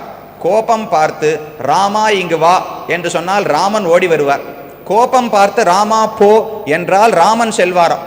அப்படி இருந்தவர் ஏன் இப்படி மாறினார் என்றால், ஈஸ்வரன் செய்த ஆணை தொழில்களெல்லாம் பாகவதாபச்சாரம் பொறாமையாலே என்று தெரிவிக்கிறார். பகவான் அவதாரங்களிலே எத்தனையோ பேரை சம்ஹாரம் செய்கிறாரே, எதற்கென்றால் அவர்கள் தன்னுடைய அடியார்களிடம் பட்ட அபச்சாரத்தை பகவானாலே பொறுக்க முடியாது. இதே ஹிரண்யகசிபு பல 1000 வருஷங்களாக பகவானிடத்தில் தவறு செய்து கொண்டுதான் இருக்கிறார். அவர் செய்யாத பேச்சு கிடையாது, தவறாம செய்யாத அதர்மமே கிடையாது. ஆனால் இத்தனை நாட்களாக நிசம்ம பெருமானாக அவர் தோன்றவே இல்லை. இன்றைக்கு தன்னுடைய பக்தனான ஒரு பிரஹ்லாதனிடம் அபச்சாரப்பட்டு விட்டார். அந்த பிரஹ்லாதன் ஒரு வார்த்தையை சொல்லிவிட்டார், இந்த தூணுக்குள்ளும் பகவான் உண்டு என்று சொன்னாரா? அவன் சொன்ன வார்த்தையை மெய்யாக்க வேண்டும். சத்தியம் விதாத்தும் நிஜபிருத்திய பாஷிதம் என்று தேசிகன் தெரிவிக்கிறார். தன்னுடைய பிருத்தியன், தன்னுடைய பக்தன் ஒரு சொல் சொன்னான் என்றால் அது ஒரு நாளும் பொய்யாக கூடாது. அதை உண்மை ஆக்குவதற்காக வந்து பிறந்தார். ஏன் இப்போது பிறந்தார் என்றால், அவன் அபச்சாரம் இத்தனை நாட்களாகப்பட்டதும் உண்மை. ஆனால் பாகவதரிடத்தில், தன்னுடைய பக்தனிடத்தில் இப்போதுதானே அவசாரப்பட்டான், அதை பொறுக்க முடியாமல் வந்து பிறந்தார். அதே போல கண்ணனும் எத்தனை நாட்கள் தன்னை அடித்து கொண்டிருந்தாலும் கோபமே படவில்லை. மேலே பார்த்தனை அடிக்கத் தொடங்கினான். அப்போது தான் தானே ஆயுதம் எடுத்தார். தான் ஆயுதம் எடுக்க மாட்டேன் என்று தான் சொல்லியிருந்தார். ஆனால் தன்னுடைய சொல் பொய்யாக போனாலும் பரவாயில்லை, பக்தர்களை ரட்சிக்க வேண்டும்ங்கிறதுக்காக தான் ஆயுதம் எடுத்தாரே. அப்ப பகவான் அவதாரங்களை செய்து என்ன சம்ஹாரம், யாரை கொன்றாலும் அது அவர்கள் பாகவதர்களிடம் செய்த குற்றத்தை தான் பொறுக்க முடியாதபடியால் இங்கும் இத்தனை நாழி ராமனுக்கு கோபம் வரவில்லை. தன்னை அடிக்கும் போதோ லக்ஷ்மணனை அடிக்கும் போதோ கோபப்படவில்லை. லக்ஷ்மணன் பேரிலே சக்தி ஆயுதத்தையே விட்டான், அவன் மூர்ச்சித்து கிடக்கிறான். ஆனால் கோபப்படவில்லை. பக்தனான ஆஞ்சநேய சுவாமியிடம் அவன் சரங்களாலே அடிக்க கோபஸ்ய வசமேயிவான், ராமன் கோபத்தின் வசத்தில் வந்துவிட்டார். அப்படி கோரமான யுத்தத்தை செய்தார்.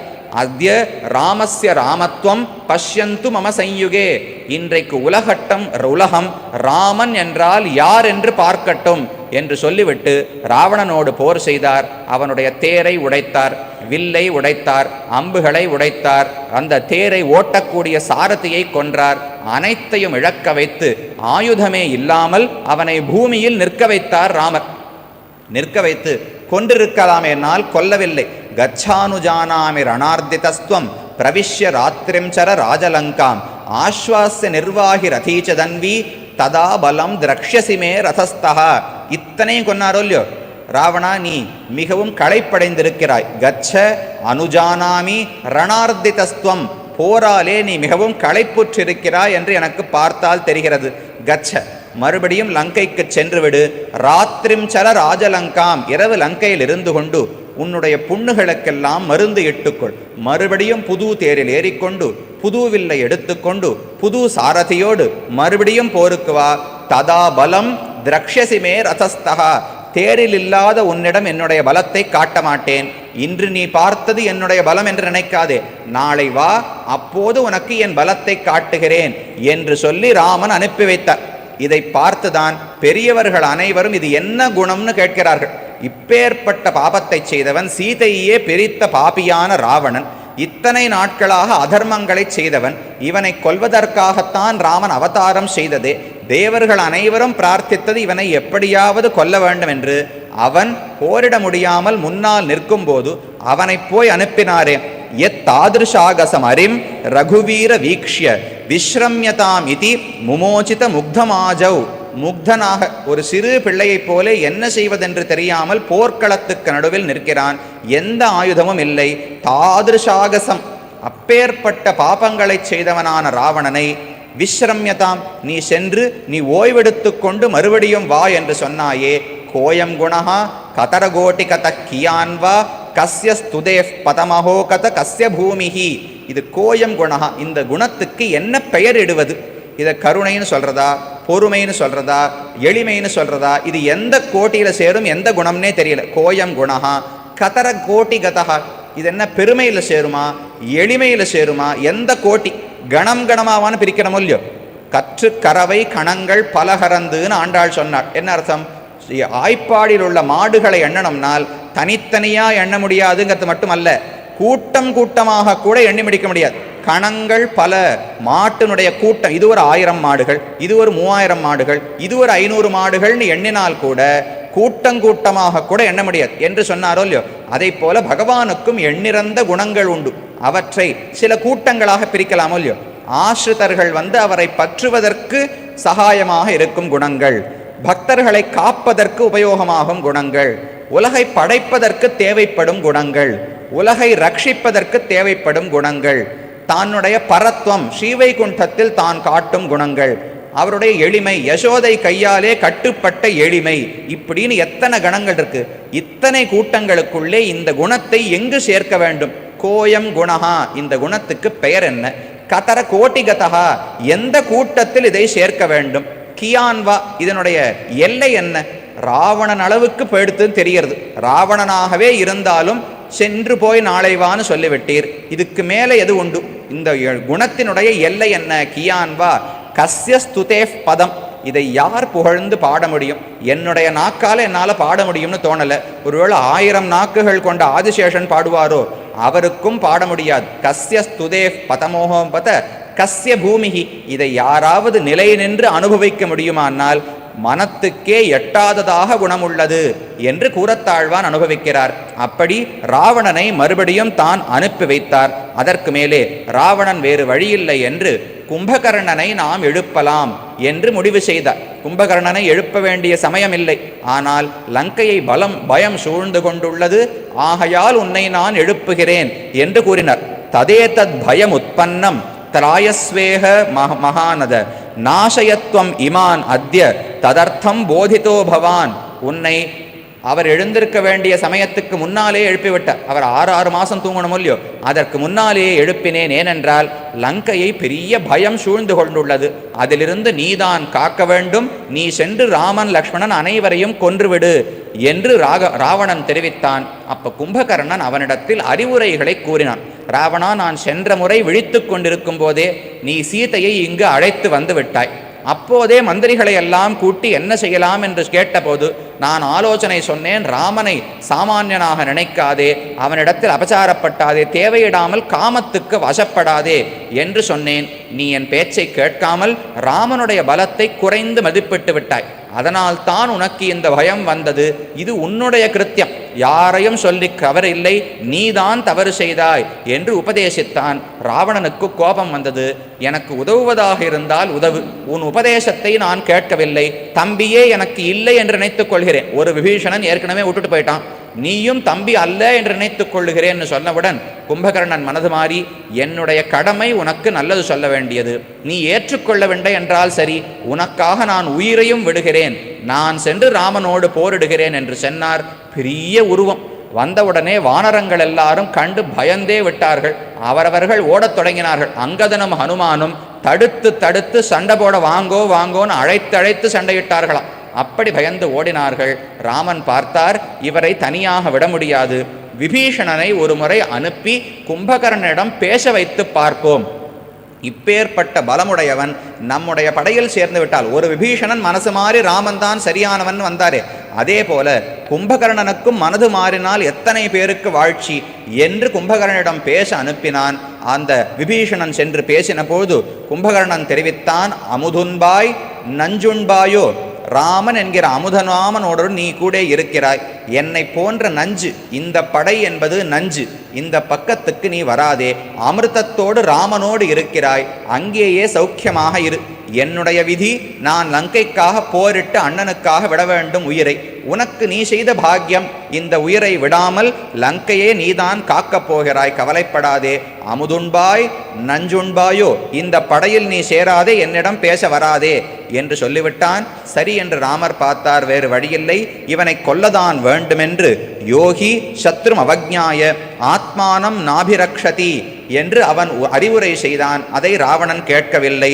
தத் ராம பானாஸ்ரிதம் பபாத ரக்ஷசிரஹ பர்வத சன்னிகாசம். ராமன் பெரிய அம்பை எடுத்தார், எய்தார், அவனுடைய நெஞ்சிலே எய்தார். அது வெறும குத்திட்டு கீழே விழுந்துருத்து, உள்ளே பேதித்து செல்லவே இல்லை. எத்தனை அம்புகளை எய்தாலும் அவனுடைய தோலை பிளந்து கொண்டு உள்ளே செல்ல முடியவில்லை. சரி, திவ்யமான அஸ்திரங்களை பிரயோகிப்போம் என்று சிறந்த அம்பை எடுத்து எய்தார். அது அவனுடைய தலையையே வெட்டியது. ஒரு பெரிய மலை விழுந்தா போல அவனுடைய தலை மட்டும் தனியாக விழுந்துதான். உடலானது சமுத்திரத்துக்குள்ளே விழுந்து விட்டது. தலை மட்டும் கீழே விழுந்து அதில் நசுங்கியே பல வானரர்களும் ராட்சசர்களும் உயிரிழந்தார்கள். அப்பேற்பட்ட தலை விழுந்தது. கும்பகர்ணனும் இறந்து விட்டான். சரி, அடுத்து யாரை அனுப்பலாம் என்று ராவணன் பார்த்தான். பல படைத்தலைவர்களை அனுப்பினான். நராந்தகன் என்பவரை அங்கதன் கொன்னான். தேவாந்தகன் என்பவரையும் திரிஷிரா என்பவரையும் ஹனுமான் கொன்னார். மகோதரனை நீலன் கொன்னான். மகாபார்ஸ்வனை ரிஷபன் கொன்னான். அதிகாயன் என்று ராவணனுடைய ஒரு மகன், மிகவும் செல்லமான மகன், அவன் சண்டை வந்தான். கோரமான சண்டை நடந்து லக்ஷ்மணன் அதிகாயனையும் கொன்றுவிட்டார். அதற்கு மேலே கும்பனை சுக்ரீவன் கொன்னார். விகும்பனை ஹனுமான் கொன்னார். கடைசியாக மகராக்ஷன் என்று ஒருவன் வர ராமனே சென்று மகராக்ஷனோடு சண்டையிட்டார். அந்த மகராக்ஷனையும் கொன்றுவிட்டார். சரி, இனி வேறு வழியில்லை என்று முடிவு செய்து இந்திரஜித்து தானே போருக்கு வந்தான். வந்து ராமனையும் ராவணனையும், அதாவது ராமனையும் லக்ஷ்மணனையும் பிரம்மாஸ்திரத்தாலே மோகமடைய செய்து விட்டான். எத்தனை யுத்தம் செய்தும் அவனால் ஜெயிக்க முடியவில்லை. ஒரே பிரம்மாஸ்திரத்தை எய்து வானரப் படைகள் என்ன, ராமன் லக்ஷ்மணன் என்ன, அனைவரையும் அழித்து விடலாம் என்று எய்தான். அவர்கள் அழியவில்லை, ஆனால் மயங்கி விழுந்து விட்டார்கள். சில காலம் கழித்துதான் எழுந்தார்கள். அதற்குள் அவனுக்கு ஆனந்தம், அனைவரையும் கொன்றுவிட்டேன் என்று திரும்பச் சென்றான். ஆனால் உண்மையில் அவர்கள் இறக்கவில்லை, எழுந்து கொண்டார்கள். அதற்கு மேலே ச யோஜன சஹசிராணி சமதீத்திய மகாகபிகி திவ்யௌஷிதி தரம் சைலம் ஞவசன்னு மாருதாத்மஜா வியச்சரன் மாருதாத்மஜா. அப்போதுதான் ஹிமாலயத்தில் இருக்கக்கூடிய சில மூலிகைகள் நிறைந்த ஒரு மலை, அந்த மலையை எடுத்து வந்தால்தான் இவர்களுக்கு லக்ஷ்மணனுக்கு சிகிச்சை செய்ய முடியும் என்று சுஷேணர் என்கிற வைத்தியர் சொல்லவே ஹனுமான் வேகமாக சென்று அந்த மூலிகைகள் எப்படினால் நாம் பிரார்த்தனை செய்தால் நமக்கு வரும். இவர் சென்றாரோ இல்லையோ, இவர் வலுக்கட்டாயமாக எடுக்க போக மூலிகைகள் எல்லாம் மறைந்து விட்டன, இவரால் எடுக்கவே முடியவில்லை.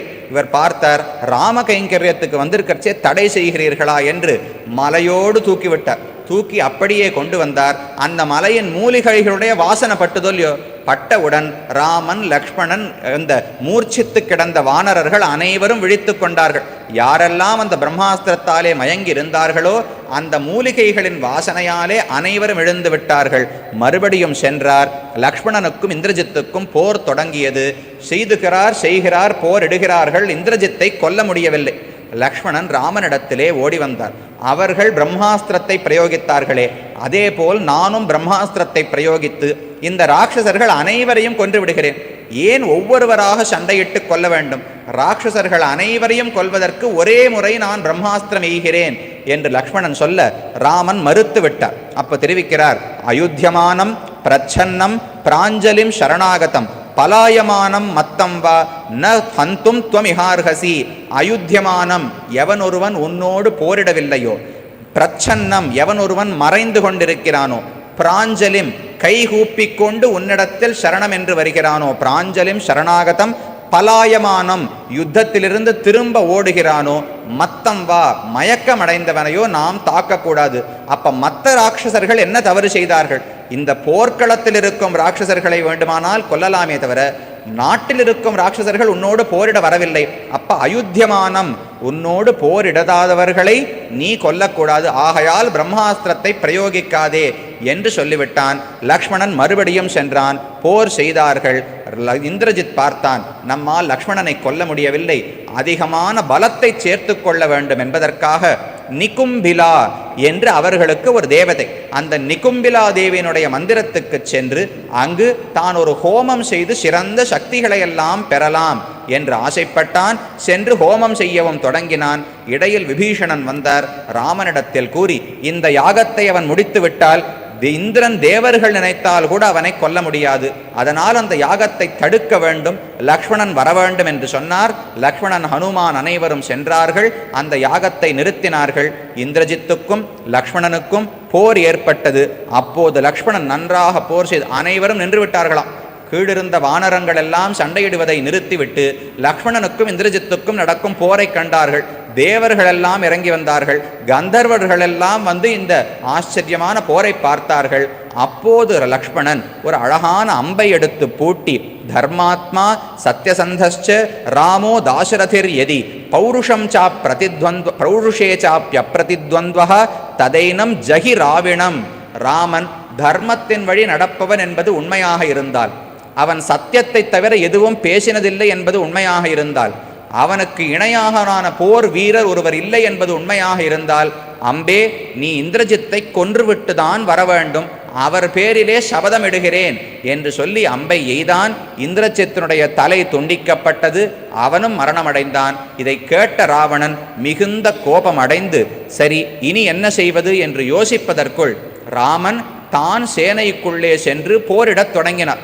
ராவணனுக்கு மூலபலம்னு ஒரு பெரிய படை. பொதுவாக சண்டை என்றால் வெளியே சென்று சண்டையிடுவதற்கு ஒரு படை இருக்கும். அதை தவிர ஒரு நாட்டுக்குள்ள ரட்சணத்துக்கு கடைசி கட்ட பாதுகாப்புக்கு ஒரு பெரிய படை வச்சிருப்போமோ இல்லையோ, மூலபலம் என்று பெயர். அதையும் ராவணன் வெளியே அனுப்ப அதை ராமன் ஒருவனாக போரிட்டான். அனைவரோடும் சென்று போரிட்டான். ததோராமோ மகாதேஜாக தனுராதாய வீரியவான் பிரவிஷ்ய ராட்சசம் சைன்யம் சரவருஷம் வவர்ஷா. சரங்கள் அம்புகளை எய்யவில்லை, அம்புகளை பொழிந்தான். எப்படி மழை பொழிந்தால் வேகமாக அடிக்குமோ அதை போல் ராமன் பொழியத் தொடங்கினான். அப்போது தெரிவிக்கிறார், ஆனை 1000, தேர் 10,000, அடல்பரி 1 கோடி, சேனை காவலர் 1000. இத்தனை பேர் உயிர் இழந்தார்கள் என்றால் தலையில்லாத ஒரு முண்டம், கபந்தம் என்று பெயர், தலையில்லாத ஒரு உடல் மட்டும் எழுந்து அந்த போர்க்களத்தில் நாட்டியம் ஆடுமா. ஆனை 1000 யானைப்படை வீரர்கள், யானையும் அதன் மேல் இருக்கும் பாகனம் 1000 பேர் இறக்க வேண்டும். தேர் 10,000, தேரில் இருக்கும் வீரர்கள் 10,000 பேர் இறக்கணும். அடல்பரி 1 கோடி குதிரை வீரர்கள் மரிக்க வேண்டும். சேனை காவலர் 1000, காலாட்படை 1000 பேர் மரிக்க வேண்டும். இத்தனை பேர் உயிரிழந்தால் ஒரே ஒரு கபந்தம், தலையில்லாத முண்டம் எழுந்து அந்த போர் பூமியில் நாட்டியம் ஆடுவான். அதை போல 1000 கபந்தங்கள் எழுந்து நாட்டியம் ஆடினால் ராமனுடைய சார்ங்கம் இருக்கே, அந்த சார்ங்கத்தில் இருக்கும் மணி கணீல் என்று ஒரே ஒரு முறை சத்தமிடுமா. அப்போ அவர் ஒரு முறை சத்தமிடணும்னால் 1000 கபந்தம், 1000 கபந்தம்னா எத்தனை காலாட்படை யானைப்படைன்னு நீங்களே கணக்கு பண்ணிக்கோங்க. அதை போல அந்த மணி எத்தனை தடவை அடிச்சதுனால் ஏனை அம்மணி 7.5 நாழிகை ஆடியதம்மா என்று தெரிவிக்கிறார். 7.5 நாழிகை என்றால் 3 மணி நேரம், 2.5 நாழிகை 1 மணி நேரம். அப்ப 7.5 நாழிகையினால் 3 மணி நேரத்துக்கு ராமன் அந்த மூலபலத்தோடு சண்டையிடும் போது அந்த மணி கணீல் கணீல் கணீல்னு அடிச்சுட்டே இருந்தான். அப்போ ஒரு நிமிஷத்துக்கு எத்தனை தடவை அடிக்கும்? ஒரு தடவை அடிக்கணும்னா 1000 கபந்தங்கள், ஒரு கபந்தத்துக்கு யானை 1000, தேர் 10,000, அடல்பரி 1 கோடி, சேனகாவலர் 1000. அப்போ எத்தனை தடவை அடிச்சிருக்குமோ, எவ்வளவு பெரிய யுத்தமோ ராமன் தனியாக செய்து முடித்தான். இனி வேறு யாரும் கிடையாது, அனைத்து வீரர்களும் இறந்து விட்டார்கள் ராவணனுடைய படையில். சரி, தானே யுத்தத்துக்கு வருவோம் என்று ராவணன் வந்தான். முன்னமே ஒரு முறை வந்தான். அப்போதுதான் நீ சென்று நாளை வா, உன்னுடைய தழும்புகளை எல்லாம் நீ ஆற்றிக்கொண்டு வா என்று அனுப்பினார். இப்போது கடைசி முறையாக வந்தான். கோரமான யுத்தம், ககனம் ககனாகாரம், சாகர சாகரோபமாக, ராம ராவணையோர் யுத்தம், ராம ராவணையோரிவ என்று தெரிவிப்பார்கள். உலகத்தில் சில விஷயங்களுக்கு ஒரு எடுத்துக்காட்டே சொல்ல முடியாது. இப்போ ஆகாசம் இருக்கோ இல்லையோ, ஆகாசத்துக்கு ஒரு எடுத்துக்காட்டு சொல்லுங்கன்னா என்ன சொல்றது? இவ்வளவு பெரியதாக எங்கும் நிறைந்திருக்கக்கூடிய ஒன்று வேற ஒன்றையும் நம்ம பார்த்ததே இல்லை. அப்போ ஆகாயத்தை போல் இருக்கிற ஒன்றுனால் நிலம்னு சொல்ல முடியாது. நிலம் சின்னதாக இருக்குது, அதோட ஆகாசம் பெருசாக இருக்குது. நீர் என்று சொல்ல முடியாது, அது சில இடங்களில் இருக்கு, சில இடங்களில் இல்லை. அப்போ நீரோ நெருப்போ தீயோ காற்றோ எதுவுமே சொல்ல முடியாது. ஆகாசத்துக்கு ஆகாசமே தான் எடுத்துக்காட்டு, வேற ஒரு எடுத்துக்காட்டே சொல்ல முடியாது. அதே போல கடலுக்கு ஒரு எடுத்துக்காட்டு சொல்லுங்கன்னா என்ன சொல்றது? கடலை போலே பெரிய நீர்நிலை வேறு ஒன்று கிடையாது. அப்ப கடலுக்கு நிகராக கடலைத்தான் சொல்ல வேண்டும். அதே போல ராமனுக்கும் ராவணனுக்கும் யுத்தம் நடந்ததே, அதற்கு இணையான ஒரு எடுத்துக்காட்டு சொல்லுங்கன்னால் ராமராவணையோர் யுத்தம், ராம ராவணையோரிவ, அவர்கள் போருக்கு அது ஒன்றேதான் எடுத்துக்காட்டாக ஆக முடியும். அப்படி ஒரு கோரமான யுத்தத்தை செய்தார்கள். 3 நாட்கள் சண்டையிட்டார்கள். இந்திரஜித்தோடு லக்ஷ்மணன் செய்த போரும் பல நாட்கள் சென்றது. ராமனும் ராவணனும் கூட பல நாட்கள் யுத்தம் செய்தார்கள். அப்ப ராமன் செய்த வேகத்துக்கு ஒருவர் இருவர் ஓர் மூவர் என உருவு கறந்து என்று கம்பர் தெரிவிக்கிறார். ராமன் சண்டையிடத் தொடங்கினால் ஒருவர் நின்று போரிடுவது போல் முதலில் தோன்றுமா. வேகத்தை கூட்டினார் என்றால் 2 ராமன் இருந்து போரிடுற மாதிரி இருக்குமா. இன்னும் வேகத்தை கூட்டினால் மூவர், 3 இடத்துல ராமன் அம்புகளை எய்கிறார்னு இருக்குமா. உருவு கறந்து, கண்ணுக்கே தெரியாமல் எந்த வேகத்தில் அம்பை விடுகிறார் என்றே தெரியவில்லை. அப்படி வேகமாக போரிடத் தொடங்கினார். பகவானுக்கும் ராவணனுக்கும் சண்டை இருந்தது. அதை தெரிவிக்கிறார், ஒருவர் இருவர் ஓர் மூவர் என உருவு கறந்து என்று. ஆனால் யுத்தம் சமமானதாக இருக்கவில்லை. ராமன் தரையிலிருந்து யுத்தம் செய்கிறார், ராவணன் தேரிலே இருந்து யுத்தம் செய்கிறான். ராமனுக்கு மாயை யுத்தம் தெரியாது. ராவணன் மறைந்து போரிடுகிறான், கண்ணுக்கு தெரிந்து போரிடுகிறான், ஆகாசத்தில் பறக்கிறான், பூமியில் செல்கிறான். அப்ப சமமாக இல்லை என்று பார்த்து தேவேந்திரன் தன்னுடைய தேர், இந்திரனுக்கு ஒரு தேர் இருக்குமோ இல்லையோ, அந்த தேரையும் அந்த தேருக்கு ஒரு தேரோட்டி மாதலி என்று அவருக்கு பெயர், அந்த மாதலியை ஏவி என்னுடைய தேரை எடுத்துக்கொண்டு ராமனுக்கு கொடு, இந்த போரில் அவர் பயன்படுத்தட்டும். சஹசிராக்ஷேண காகுத்ஸ்த ரதோயம் வினயாயத்தே விஜயாயத்தே தத்தஸ்தவ மகாசத்வ ஸ்ரீமன் சத்ரு நிபர்கண. ராமா, நீ இந்த யுத்தத்தில் ஜெயிக்க வேண்டும் என்பதற்காக இந்திரன் முதலான தேவர்கள் அனைவரும் சேர்ந்து இந்த உயர்ந்த தேரை உனக்கு கொடுத்துள்ளார்கள். இந்த தேர் இந்திரனுடையது. இதில் பூட்டியிருக்கும் குதிரைகள் பிரம்மாவனுடைய அனுகிரகத்தை பெற்றவை. நான் மாதலி என்று தேவர்களுடைய தேரோட்டி. என்னை உபயோகப்படுத்தி கொண்டு நீ செய்ய வேண்டும் என்று சொல்ல ராமனும் தேரில் ஏறிக்கொண்டார். அப்ப ராமனுக்கும் ராவணனுக்கும் சமமான யுத்தம் இப்போதுதான் தொடங்கித்து. அதை ஆழ்வார் கம்பர் தெரிவிக்கிறார். மாதலி தேர் முன்பு கோல் கொள்ள என்று ஆழ்வார்களுடைய பாசுரம். மாதலி என்கிற தேரோட்டி தேர் முன்பு கோல் கொள்ள. கோல் கொண்டார்னா கையில சாட்டையை வைத்துக் கொண்டு தேரை ஓட்டினார். தேரை எப்பவுமே முன்னாடி தானே ஓட்டணும். மாதலி தேர் முன்பு கோல் கொள்ளன்னு பாசுரம் இருக்கு. முன்புன்னு எதற்கு சொல்ல வேண்டும்? தேரோட்டி எப்பவும் முன்னாடி தான் இருப்பார், பின்னாடி உட்கார்ந்தா ஓட்டுவார்னால். இதுவரை ராவணனோடு போரிட்ட போது தேவேந்திரன் ஒரு நாள் கூட நின்று சண்டையிட்டதே கிடையாது. மாதலிக்கு வழக்கம் ராவணன் எதிரில் வந்தால் தேரை திருப்பிண்டு பின்னாடி ஓடித்தான் பழக்கம். அப்ப முன்னால் தேரை ஓட்டியதே கிடையாது இது வரைக்கும். இப்போதுதான் முதல் முறை முன்பு தேர் கோல் கொள்கிறான். ராமன் இருக்கிறபடியால் அந்த பலத்தோடு முன்னே ஓட்டச் சென்றான். மறுபடியும் இவர்களுக்குள்ளே போர் மூண்டது. ராமனுக்கு கடைசியாக எத்தனை யுத்தம் செய்தும் ராவணனை கொல்ல முடியவில்லை. அப்போது இந்த மாதலி என்கிற தேரோட்டி இருக்காரு, அவர்தான் ராமனுக்கு எடுத்து கூறினார், ராமா, நீ பிரம்மாஸ்திரத்தை தான் பிரயோகிக்க வேண்டும். தவறென்று நினைக்காது. ராவணனை கொல்வதற்கு பிரம்மாஸ்திரம் ஒன்றுக்கு தான் சக்தி உண்டு. ராவணன் மரிக்க வேண்டிய நேரம் வந்துவிட்டதுன்னு சொல்ற. விசிருஜாஸ்மை வதாயத்வம் அஸ்திரம் பைதாமகம் பிரபோ விநாசகால கதிதோய சுரைஹி சோத்ய வர்த்ததே. சுரர்கள் தேவர்கள் ராவணன் மடிவதற்கான காலம் என்ன என்று முன்னால் குறித்திருந்தார்களோ அந்த காலம் வந்துவிட்டது. இனி காலம் தாழ்த்தாதே, பிரம்மாவினுடைய உயர்ந்த அஸ்திரமான பிரம்மாஸ்திரத்தை எய்வாய் என்று மாதலி சொல்ல ராமனும் பிரம்மாஸ்திரத்தை எய்தார். ராவணனை கொன்றுவிட்டார். ராவன் ஆகாசத்திலிருந்து கீழே வந்து விழுந்தான். அனைத்து ராட்சசர்களும் பார்த்து ஓடத் தொடங்கினார்கள். நீழ்கடல் சூழ் இலங்கைக்கோன் தோள்கள் தலை துணி செய்தான் தாள்கள் தலையில் வணங்கி நாள்கடலை கடிமினே என்று ஆழ்வார் தெரிவிக்கிறார். நீழ்கடல் சூழ் இலங்கை, பெரிய கடலாலே சூழப்பட்ட இலங்கையினுடைய கோன் ராவணன் தானே ராஜாவாக இருந்தான். அவனுடைய தோள்கள் தலை துணி செய்தான். அவனுடைய தோள்களையும் தலையையும் ராமன் வெட்டிவிட்டார். அப்படிப்பட்ட ராமனுடைய தாள்களை உங்களுடைய தலையால் வணங்க வேண்டும். தாள்கள் தலையில் வணங்கி நாள்கடலை கடிமினே. இன்னும் எத்தனை நாட்கள் இந்த உலகத்தில் இருக்க போறோம்? இந்த நாட்களை கடத்துவதற்கு என்ன வழி? இதை எப்படி கடத்துவது என்றால் ராமனுடைய திருவடிகளையே பணிந்து கொண்டு இருங்கள். எப்படி ராவணனை கொன்றாரோ அதே போல் நம்முடைய கஷ்டங்கள் அனைத்தையும் கொல்வார் என்று ஆழ்வார் தெரிவிக்கிறார். அடுத்ததாக ராவணன் விழுந்தான். விபீஷணன் வந்து பார்த்தான். என்னதான் இருந்தாலும் சொந்த அண்ணன் தானே. அவனை கண்டவுடன் அழுகை வந்து அவன் அருகில் அமர்ந்து கொண்டு, எப்பேற்பட்ட ராஜாவாக இருந்தாய், அதர்மத்தின் வழி செல்லாமல் இருந்தால் இந்த வழி நேர்ந்திருக்காதே, இப்போது ராமனின் பாணத்தாலே கொல்லப்பட்டு கிடக்கிறாயே என்று ஓ என்று அழுதான். அப்ப ராமன் வந்து அவருக்கு ஆசுவாசப்படுத்தி, போரில் இறந்தவனை பார்த்து சோகப்படாதே, நற்கதியே அடைந்திருப்பான், அடுத்த பிறவியில் நல்ல கதியோடு நற்பிறவியை அடைவான். ஆகையால் விபீஷணா, மேலே ஆக வேண்டிய காரியங்களை பார். அவனுக்கு செய்ய வேண்டிய சம்ஸ்காரங்களை எல்லாம் செய்ய வேண்டும், ஈமைச் சடங்குகளை செய்ய வேண்டும். அதை செய்வதற்கான ஏற்பாடை செய்வாய்னு ராமன் சொன்னார். விபீஷணன் மறுத்து விட்டான். நான் ராவணனுக்கு செய்ய மாட்டேன்.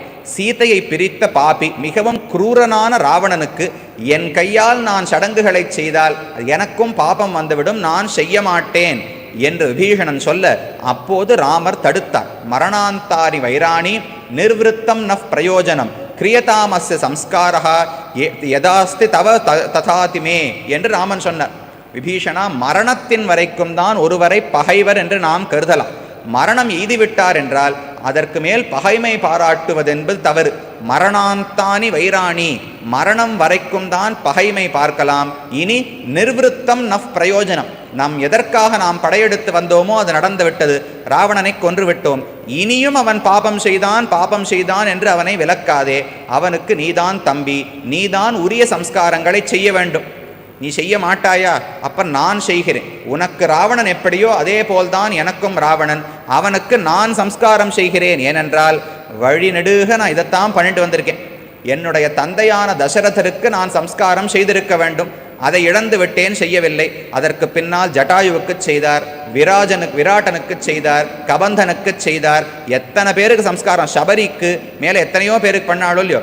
ஆகையால் அதே போல் ராவணனுக்கும் செய்வதில் எனக்கு எந்த சங்கோச்சமும் இல்லை, நீ செய்கிறாயா அல்லது நான் செய்யட்டுமான்னு ராமன் கேட்டார்.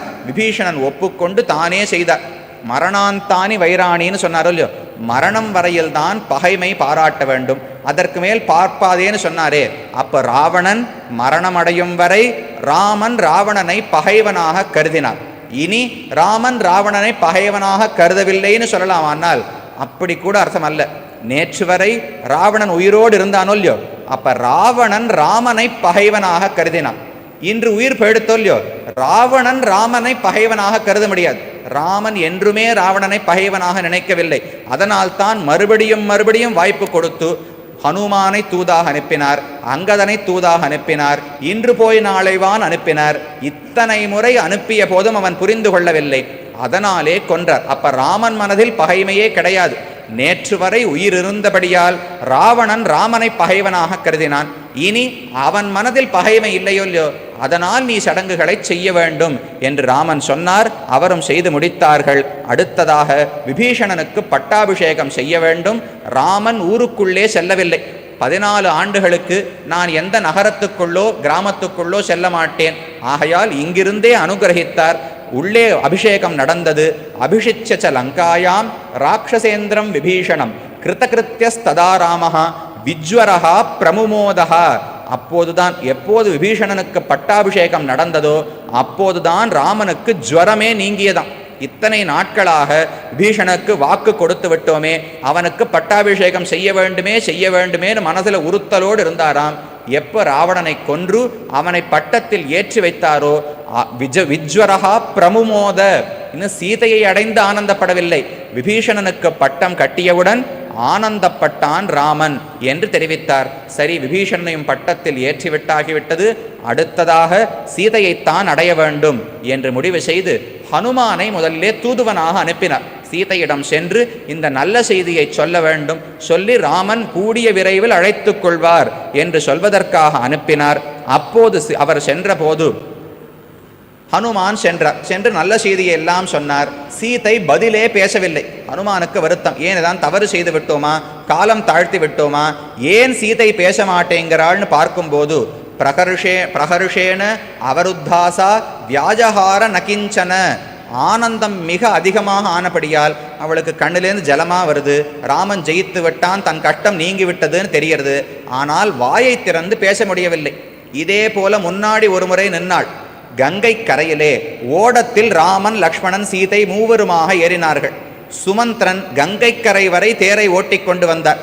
அங்கிருந்து திரும்ப அயோத்திக்கு சென்று விட்டார். அப்போது செல்லும் போது தசரதனுக்கு என்ன செய்தி சொல்ல வேண்டும் என்று ராமனிடத்திலும் லக்ஷ்மணனிடத்திலும் சீதையிடத்திலும் கேட்டாள். அப்போது மிகுந்த துக்கம். எப்பேற்பட்டவள், ஜனகனின் குமாரதியாக பிறந்து தசரதனுடைய நாட்டு பெண்ணாக இருக்கும் எனக்கு இப்படி ஒரு நிலையா என்று வருத்தத்தாலே பேச முடியவில்லை, ஒன்றுமே சொல்ல விடையவில்லை வைதேகியாலே. இப்போது மிகுந்த ஆனந்தத்தில் பேச முடியவில்லை. அப்போது ஹனுமான் அவரிடத்திலே ஒரு பிரார்த்தனை செய்தார். இத்தனை ஆண்டுகள், இத்தனை மாதங்களாக 700 ராட்சசிகள் சீதையை துன்புறுத்துவதற்காக ராவணன் எய்து இருந்தது. 700 ராட்சசிகளை நிறுத்தி இருந்தானாம். அவர்களெல்லாம் சொற்களாலேயும் ஆயுதங்களாலேயும் சீதையை குத்தி ராவணனுடைய எண்ணத்துக்கு இணங்க வைக்க வேண்டும் என்று பார்த்தார்கள். அந்த ராட்சசர்களை எல்லாம் நான் பெரிய உருவம் எடுத்துக்கொண்டு என் கையிலே போட்டு சித்திரவதையாக பிழிந்து கொன்றுவிட வேண்டும். அவர்கள் செய்த தவறுக்கு சாதாரணமாக கொல்லக்கூடாது, முட்டியாலே அழுத்தி கையாலே பிசிந்து அவர்களை கொன்றுவிட வேண்டும் என்று ஹனுமான் கேட்டார். அப்போது சீதை தடுத்து விட்டாள். ஹனுமன் தவறு, அவர்கள் என்னை சரணமாக பற்றி உள்ளார்கள் என்று சீதை சொன்னாள். நேற்றைக்கு முந்தா நாள் ஒரு கதை சொன்னேன். திரிஜட்டை வந்து சீதை இடத்தில் ராட்சசிகள் அபச்சாரப்படும் போது இப்படி செய்ய வேண்டாம், நான் ஒரு கனவு கண்டேன். திரிஜட்டை ராட்சசிகளிடம் கூறுகிறாள், நான் ஒரு கனவு கண்டேன், ராமன் ராவணனை கொன்றுவிடப் போகிறார். ராமனும் சீதையும் பெரிய வெள்ளை யானையில் அமர்ந்து வடக்கு நோக்கி செல்கிறார்கள். ராவணன் ஒரு எண்ணெய்க்குள்ளே விழுந்து ஒரு கழுதைகள் பூட்டப்பட்ட தேரில் ஏறி தெற்கு நோக்கி செல்லுகிறார். அப்ப ராவணன் கொல்லப்பட போகிறார், ராமன் தான் ஜெயிக்கப் போகிறார். நீங்கள் சீதையிடம் அபச்சாரப்பட்டால் ராமன் ஜெயித்த பிறகு என்ன செய்வீர்கள்? உங்களுக்கு மரண தண்டனை தான் ராமன் கொடுப்பார். அப்ப உங்களை ரட்சிக்க வேண்டுமென்றால் சீதையால் மட்டும்தான் முடியும். பிரணிபாத பிரசன்னாகி ஜானகி ஜனகாத்மஜா மைதிலி ஜனகாத்மஜா அலமேஷா பரித்ராத்தும் ராட்சஸ்யோ மகதோ பயாத். ராட்சசிகளே, பெரிய பயம் உங்களை சூழ்ந்துள்ளது. இதிலிருந்து காக்க வேண்டுமென்றால் சீதையால் மட்டும்தான் முடியும். இப்போதே சீதையிடம் அபச்சாரப்படுவதை நிறுத்தி அவள் திருவடியில் விழுந்து சரணமாக புகுங்கோள் என்று திருஜட்டை சொன்னாள். ராட்சசிகள் சரணாகதி செய்யவில்லை. ஏன்னா ராவணனை கண்டு பயம். நாளைக்கு ராமன் ராஜாவானா நம்மளை கொண்டுடுவார்னால், இன்றைக்கு சீதையின் பக்கம் சேர்ந்தால் இன்னைக்கே ராவணன் கொண்டுடுவார். அப்ப அவர்கள் என்ன செய்வார்கள்? ஆகையால் சரணம் என்று பற்றவில்லை. ஆனால் முகத்தில் பயம் தெரிந்ததாம். ராட்சசிகள் முகத்தில் பயம் தெரிந்ததோ இல்லையோ, அது சீதையால் பொறுக்க முடியவில்லை. அவோச்சத்து எதி தத்தத்யம் பவேயம் சரணம் ஹிவஹா. திருஜட்டை சொன்னது உண்மையாக இருக்கும் என்றால் கவலைப்பட வேண்டாம், நான் உங்களுக்கு சரணமாக இருக்கிறேன். நீங்கள் என்னிடத்தில் பிரார்த்திக்கவே இல்லை என்றாலும் பரவாயில்லை, நான் உங்களை காக்கிறேன்னு அன்னைக்கு வார்த்தை சொன்னான். அது பலித்தது எப்போ என்றால், இப்போது ஹனுமான் வந்து கேட்கிறார், ராட்சசிகளை நான் கொன்று விடட்டுமா என்று. அப்ப சீதை தெரிவித்தாள், பாபானாம் வா சுபானாம் வா வதார்ஹானாம் பிளவங்கம காரியம் கருணமாரியேன நகஸ்சின் ஆபராத்தியதி. ஹனுமன்னு பாபம் செய்யாதவர் உலகத்தில் யாருமே கிடையாது. அப்ப சிறந்தவன் உயர்ந்த மனிதன் என்றால் ரட்சிப்பது காப்பது எப்படி, கருணை காட்டுவது எப்படி என்று புரிந்து கொள்ள வேண்டும். நீர் இதுவரை ராமன் கருணை காட்டி மட்டும்தான் பார்த்திருக்கிறீர். அதனால் ராட்சசிகளை கொல்லலாம்னு நமக்கு தோன்றது.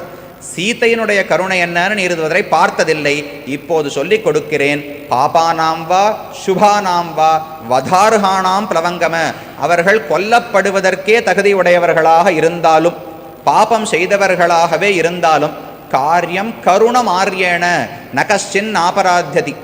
பிளவங்கமன்னு அழைத்தாள். ஹனுமன்னு வாயுகுமாரனே என்று தான் நல்ல சொல்ல சொல்லி அழைத்திருக்கலாமோ இல்லையோ. பாபானாம் வா சுபானாம் வா வதார்ஹானாம் பிளவங்கம. மரத்துக்கு மரம் தாவி திரியக்கூடிய குரங்கேன்னு அழைத்தாள் சீதை. ஏனென்றால் கருணைங்கிறது உனக்கு என்ன தெரியும்? இக்ஷ்வாக்கு வம்சத்தில் பிறந்திருந்தால், ஜனகனுடைய வம்சத்தில் பிறந்திருந்தால் கருணை தெரியும். என்னதான் பண்ணாலும் குரங்குதானே, அதனால் கொல்ல வேண்டும் என்று நினைக்கிறாய். பிளவங்கம உனக்கு புரியாது, காரியம் கருணமாரியேன என்று காத்து கொடுத்தாளாம்.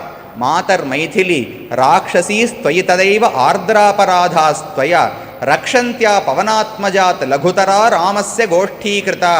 பராசர பட்டர் பிராட்டியை பார்த்து தெரிவிக்கிறார், ராமன் தோற்றுவிட்டான். ராமன் தான் கருணை காட்டுவார் கருணை காட்டுவார் உலகம் நினைத்து கொண்டிருந்தது. விபீஷணன் வந்தால் எவ்வளவு பெரிய பாபி, ராமன் பொறுத்து விட்டார். காகாசுரன் வந்தான், பெரிய பாபி, பொறுத்து விட்டார். அப்ப ராமன் தான் சரணாகதர்களை ஏற்றுக்கொள்வதில் கைதேர்ந்தவன் என்று உலகம் நினைக்கிறது.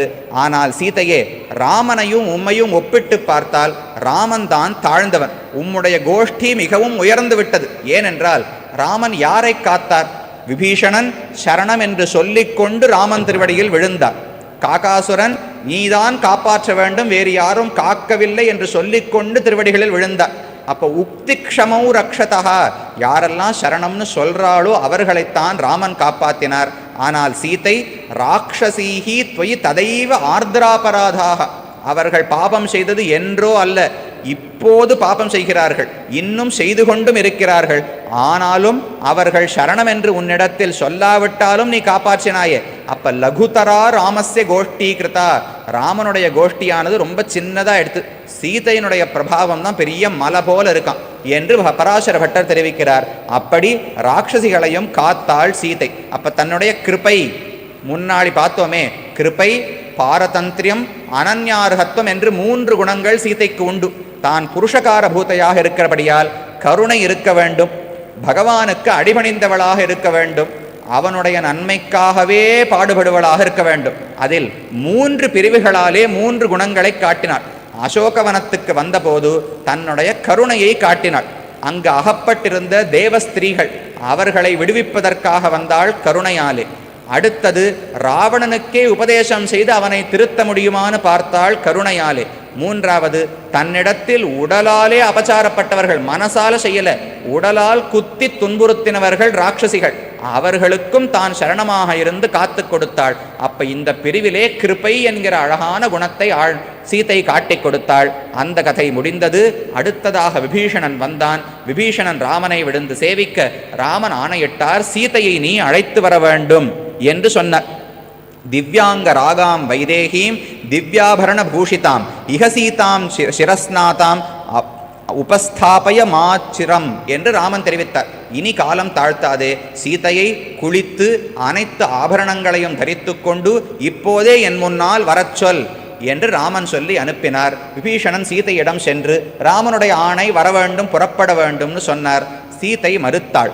அஸ்நாதா திரஷ்டுமிச்சாமி ராமம், நான் குளிக்காமல் 10 மாதமாக அவனை பிரிந்து என்ன துன்பப்பட்டேனோ அந்த நிலையை அவன் காண வேண்டும் என்று நான் ஆசைப்படுகிறேன். அஸ்நாதா திரஷ்டுமிச்சாமி, குளித்து அலங்காரம் செய்து சொல்வதில் எனக்கு ஆசை இல்லை. இந்த உடலை பகவானுக்கு காட்ட வேண்டும். அவனையே நினைத்து கொண்டு மனது மாறாமல் இருந்திருக்கேனே, இதை ராமன் பார்க்க வேண்டும்னு சொன்னார். விபீஷணன் மறுத்துவிட்டார். தேவி, ராமனுடைய ஆணை, அதற்கு மேல் உம்முடைய எண்ணம். ராமன் குளித்து அலங்காரம் செய்து கொண்டு வரச் சொன்னார்னு சொன்னார். சரி, ராமனுடைய ஆணையாக இருந்தால் எப்படி மாற்றுவது? குளித்தாள், அலங்காரங்கள் செய்து கொண்டாள், பல்லக்கில் வந்து இறங்கினாள். வெளியே வந்தவுடன் ராமன் பார்த்து, என்ன சீதையே இப்படி வந்தாயே? தீபோ நேத்ராதுரசீவ பிரதிகூலாசி மே திருடம். கண்ணில் மஞ்சக்காமாலாய் நோய் இருக்கும் ஒருவனுக்கு ஒரு உயர்ந்த விளக்கு, வெளிச்சமான விளக்கை பார்த்தால் எப்படி சகிக்க முடியாதோ அதை போல் சீதை உன்னை பார்த்தால் எனக்கு கண் எரிகிறது என்று ராமன் சொன்னான். ஏன் அலங்காரம் செய்து வந்தாய்? நீ எப்படி இருந்தாயோ அப்படியே அல்லவோ வந்திருக்க வேண்டும்னால். இல்லையே, விபீஷணன் தான் சொன்னார், குளித்துவிட்டு வரச் சொன்னா என்று சொன்னார்னால், சதஸில் இருக்கும்போது என்னுடைய மனைவி 10 மாதமாக என்னை விட்டு பிரிந்து துன்பப்பட்ட அந்த திருமேனியை நான் பார்க்க விரும்புகிறேன்னு சொல்ல முடியுமா? நான் ராஜா, அப்ப நான் ஆணையிடும் போது அப்படித்தான் இடுவேன். என் மனதில் என்ன இருக்கும்னு நீதானே புரிந்து கொண்டிருக்க வேண்டும். ஆகையால் தவறிழத்தாய், தாத்பரிய ஞானம் இல்லாதவளே, யதாஸ்ருத கிரகணம் பண்ணினவளே என்று ராமன் அவளை சொன்னான். அதற்கு மேலே, தீபோ நேத்ராதுரஸ்யைவ, நீ வேறொருவனுடைய பவனத்தில் இருந்து வந்திருக்கிறாய்.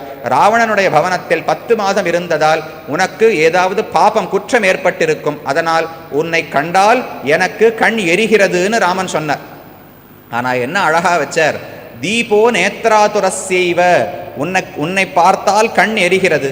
மஞ்சக்காமாலாய் நோய் இருப்பவருக்கு விளக்கை பார்த்தால் கண் எரிச்சலாக இருக்குன்னால் குற்றம் யார்கிட்ட இருக்கு? விளக்கு கிட்டையா குற்றம்? எங்கிட்ட தானே கண்ணில் வியாதி இருக்கு. அதே போல சீதையை பார்த்தால் கண் எரிகிறது என்றால் சீதை எங்களுடைய கண்ணில் குற்றம் உள்ளது, உன்னிடத்தில் குற்றம் உள்ளதுன்னு நான் சொல்லவில்லை. ஆனால் உலகத்தில் அபவாதம் ஏற்படும். 10 மாதம் வேறொருவனுடைய வீட்டில் இருந்து வந்தவளை நான் அப்படியே ஏற்றுக்கொண்டால் உலகம் ஏற்காது என்பதை மறைமுகமாக கூறினார். பார்ப்பவர்கள் கண்ணில் தவறு உள்ளதே தவிர சீதையிடம் தவறுன்னு ராமன் சொல்லவில்லை. சீதை புரிந்து கொண்டாள். லக்ஷ்மணனை அழைத்தாள், நெருப்பை மூட்டச் சொன்னாள். நான் ராமனை தவிர யாரையும் மனதால் கூட நினைக்கவில்லை என்பது உண்மையாக இருந்தால் இந்த அக்னி தேவத்தை எனக்கு சாட்சியாக இருக்கட்டும். இவர்தான் உலகத்தில் நடக்கும் அனைத்து தர்ம காரியங்களுக்கும் சாட்சி. அப்ப அவர் எனக்கு சாட்சியாக இருக்கட்டும் என்று சொல்லி அக்னிக்குள்ளே புகுந்தாள். அக்னி பகவான் தானே தோன்றி, ராமா, இவள் எந்த குற்றமும் செய்யாதவள் என்று சொன்னார். ஏஷா தே ராம வைதேகி பாபம் அஸ்யாம் ந வித்யதே நைவ வாசா ந மனசா நைவ புத்தியா ந சக்ஷுஷா. மனதாலோ வாக்காலோ உடலாலோ கண்ணாலோ இவள் வேறு யாரையும் நினைத்ததில்லை. பாபமே அற்றவளான தூய்மையான சீதை இதோ உனக்கு சமர்ப்பிக்கிறேன்னு அக்னி பகவான் சொன்னார். அதற்கு ராமன் சொன்னார், எனக்கு தெரியும். பிரத்யார்த்தம் து லோகானாம் திரயாணாம் சத்திய சம்ஸ்ரயா. உலகத்தார் இதை அறிய வேண்டும் என்பதற்காக நாடகம் ஆடினேனே தவிர எனக்கு சந்தேகமில்லை என்று ராமன் சொன்னார். சரி என்று அனைவரும் கூடினார்கள். ராமனும் சீதையும் சேர்ந்தார்கள். வானத்தில் உள்ள தேவர்கள் எல்லாம் வந்து பிரம்மா அவரை ஸ்துதி பாடத் தொடங்கினார். பவான் நாராயணோ தேவஹா சங்க சக்கர கதாதரஹா, நீதான் நாராயணன், அவதாரம் செய்த பயன் முடிந்து விட்டது, இப்ப மறுபடியும் வைகுண்டத்துக்கு வரலாம் என்று பிரம்மா அழைத்தார். அப்போ சிவபெருமான் தடுத்தார். இது என்ன, இது நம்முடைய காரியம் நடந்து விட்ட உடனே ராமன் அவதாரம் போரும்னு சொன்னா எப்படி? தேவர்களுக்காக ராவணனை கொல்ல வந்தார், அவர்கள் காரியம் முடிந்து விட்டால் போருமா? ராமன் திரும்ப அயோத்திக்கு செல்ல வேண்டும், பரதனோடு சேர வேண்டும், தாய்மார்களை பார்க்க வேண்டும், பட்டாபிஷேகம் செய்து கொண்டு நாட்டை ஆள வேண்டாமா? அப்ப இன்னும் கொஞ்சம் காலம் இருக்கட்டும்னு சிவபெருமான் சொன்னார். வால்மீகி தெரிவித்தார், ஷடர்த நயனஹா ஸ்ரீமான், முக்கணான செல்வந்தன்னு சொன்னார். என்ன செல்வம்னால் தன்னுடைய காரியம் நடக்கணும்னு பார்க்காமல் ராமனுடைய காரியத்தை பார்த்தாரோ இல்லையோ. அப்ப பிரம்மா தன் காரியத்தை பார்த்தார். அவர் செல்வந்தன் கிடையாது. முக்கணானான சிவபெருமான் ராமனுக்கும் மக்களுக்கும் சேர்த்து ஏற்படணும்னு ஆசைப்பட்டாரே. ஷடர்த நயனஹா ஸ்ரீமான் என்று சொன்னார். அதற்கு மேலே தசரதன் ஆகாசத்திலே தோன்றினார். அவர் இறந்து விட்டார், ஸ்வர்க்கத்தில் உள்ளார். ஸ்வர்க்கத்திலிருந்து வந்து ஆகாசத்தில் தோன்றி ராமனையும் லக்ஷ்மணனையும் சீதையும் மிகுந்தியாக பாராட்டினார். ராமா, உன்னுடைய பித்ருபக்திக்கு இணையாக உலகில் யாரும் கிடையாது. லக்ஷ்மணா, என் பிள்ளைகளுக்குள் உன்னை பெற்றுதான் நான் மிகுந்த சந்தோஷம் அடைந்தேன். ராமனை பிரியாமல் இருந்த அனைத்து கைங்கரியங்களையும் செய்தாய். சீதே, சுதுஷ்கரம் இதம் புத்திரி தவ சாரித்திர லக்ஷணம். உன்னுடைய நடத்தையானது மிகவும் அரிதானது. மற்ற பெண்கள் எல்லாம் உன்னை போல் நடக்க முடியுமான்னு பார்த்தே வாழ்க்கையை கழித்து விடுவார்கள். அப்பேற்பட்ட பெருமையோடு நீ என்றும் உலகத்தில் இருப்பாய் என்று தசரதன் வாழ்த்தினார். அவரும் மறந்து விட்டார். அதற்கு மேல் இந்திரன் வந்தான். வந்து, ராமா, உனக்கு ஏதாவது வரம் கொடுக்கிறேன், என்ன வேண்டுமோ கேட்டுக்கொள்னு சொல்ல, அப்ப ராமன் பிரார்த்தித்தார். மமஹேதோ பரான் மர்த்தா யோக ஏகதா யம சாதனம் தே சர்வே ஜீவிதம் பிராப்பிய சமுத்திஷ்டந்து வானராக. இந்த யுத்தத்தில் எனக்காக போரிட்டு எந்த குரங்குகளெல்லாம் உயிரிழந்தார்களோ அவர்கள் அனைவரும் உயிர் பெற்று எழ வேண்டும். ராமனுக்காக போரிட்டு வானரர்கள் மடிந்தார்கள்னு இருக்கக்கூடாது. அனைவரும் மறுபடியும் உயிரோடு எழ வேண்டும்னு சொல்ல இந்திரனும் சரி என்று கொடுத்தான். வானரர்கள் அனைவரும் எழுந்து விட்டார்கள். ராமன் அவர்களுடைய உடலை பாதுகாக்க வைக்க சொல்லியிருந்தார். யுத்தம் நடந்த போது ராவணன் என்ன செய்தான்? யுத்தத்தில் எத்தனை பேரோ இறப்பார்களோ இல்லையோ, அவர்கள் உடலை எல்லாம் வைத்தால் அது பெருசா போயிட்டே இருக்கும், மலையாட்ட குவியுமா. பார்த்தால் ராட்சசர்களுக்கு உற்சாகம் குறைந்துவிடும், சண்டையிடுவதற்கான எண்ணம் குறைந்துவிடும் என்று நினைத்து எப்பப்ப யார் யார் இறந்தார்களோ உடலை தூக்கி கடல்ல போட்டுருவாராம். அப்ப யாரு கண்ணுக்கும் படாதோ இல்லையோ. ஆகையால் அவர்களை காப்பாற்ற முடியவில்லை. ராமன் வானரர்களை எல்லாம் காப்பாற்றி விட்டு விபீஷணன் அழைத்து, விபீஷணா, நீயும் ராட்சசர்கள் உடலை வைத்திருந்தால் கொண்டு வா, அவர்களுக்கும் உயிரை கொடுக்க சொல்லலாம்னு கேட்டார். ஆனால் விபீஷணன், ஒரு உடலும் என்னிடத்தில் கிடையாது, ராவணன் அனைத்தையும் கடலில் புகட்டு விட்டான் என்று சொல்ல, சரி, இனி நாம் புறப்பட வேண்டும் என்று ராமன் முடிவெடுத்தார். விபீஷணன் இங்கு சில நாட்கள் தங்கிச் செல்லலாமேன்னு கேட்டார். லங்கையில் இருந்து நல்ல அனுபவங்கள், நல்ல போகங்களை எல்லாம் அனுபவித்து எவ்வளவு கஷ்டப்பட்டிருப்பீர், இருந்து செல்லலாமே என்று கேட்டபோது, நமே ஸ்நானம் பகுமதம் வஸ்திராண்யாபரணானிவா தம்பினா கைகயீ புத்திரம் பரதம் தர்மச்சாரிணம். விபீஷணா, நாளையோடு எனக்கு 14 ஆண்டுகள் முடிகின்றன. நாளை காலை நான் பரதனோடு சேர வேண்டும். அவன் இல்லாமல் நமே ஸ்நானம் பகுமதம், எனக்கு குளிப்பது பிடிக்காது, வஸ்திரங்கள் தேவையில்லை, ஆபரணங்கள் தேவையில்லை. இனி எனக்கு அலங்காரம் என்றால் அது பரதனோடு சேர்ந்துதான், தனியாக அலங்கரிக்க மாட்டேன் என்று சொன்னார். சரி என்று புறப்பட்டார்கள். பெரிய புஷ்பக விமானம், குபேரனுடைய புஷ்பக விமானத்தை விபீஷணன் கொண்டு வந்தார். இதில் சென்றால் ஒரே நாளில் நீ அயோத்திக்கு செல்லலாம்னு சொன்னார். அனைவரும், குரங்குப்படை அனைவரும் ஏறிக்கொண்டார்கள். ராமன், லக்ஷ்மணன், சீதை அனைவரும் ஏறிக்கொண்டார்கள்.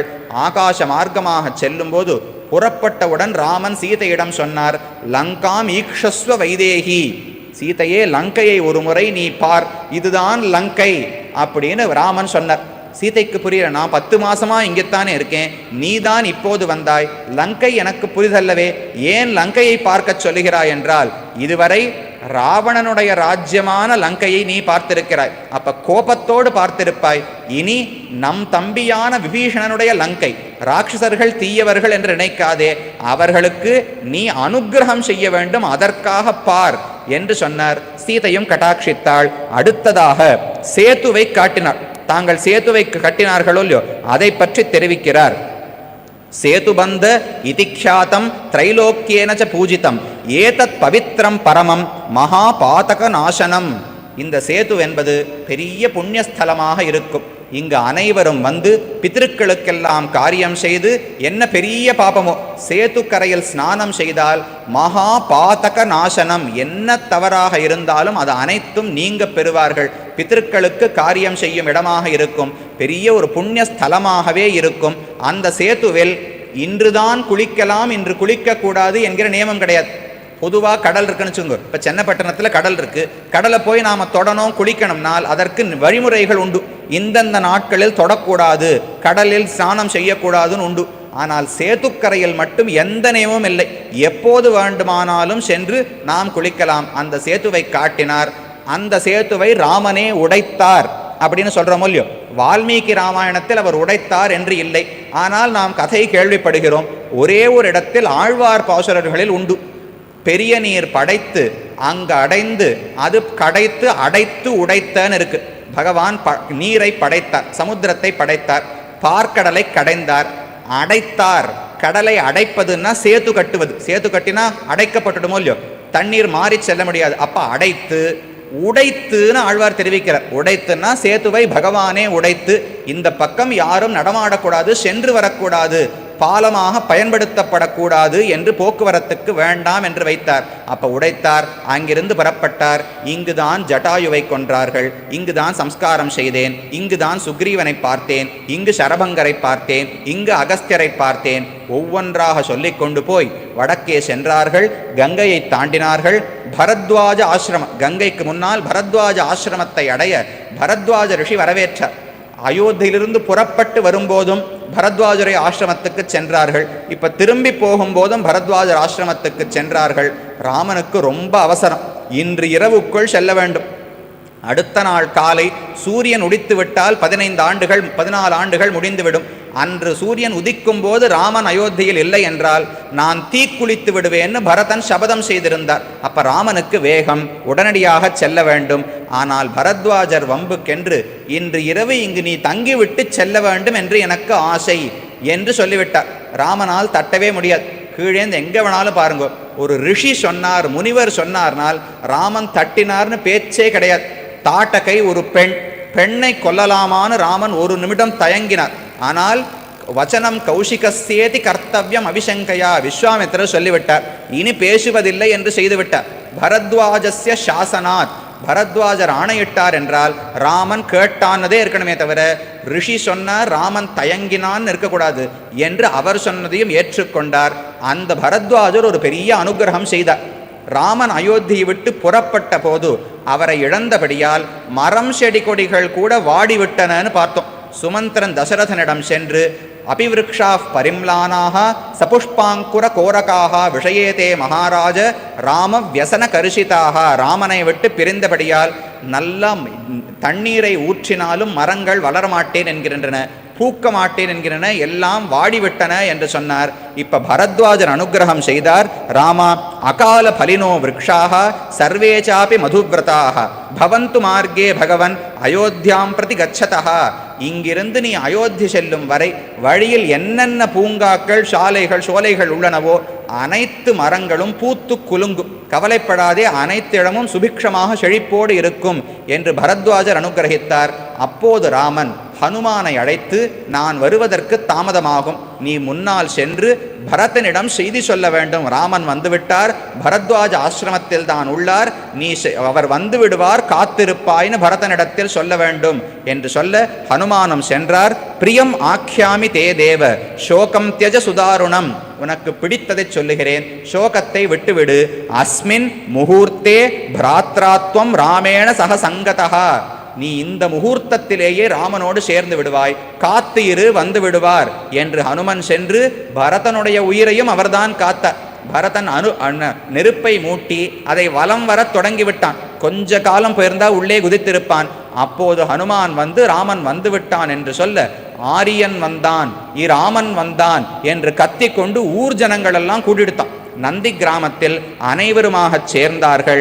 ராமனும் புஷ்பக விமானத்தில் வந்தார், வந்து இறங்கினார். இறங்கினுடன் ஊரே காலில் விழுந்தது. பரதன் ஓடிச் சென்று காலில் விழுந்தான். முதலில் சொன்ன வார்த்தை, ராமா, நீ எனக்கு கொடுத்த ராஜ்யத்தை மறுபடியும் உன்னிடத்தில் சமர்ப்பித்து விடுகிறேன்.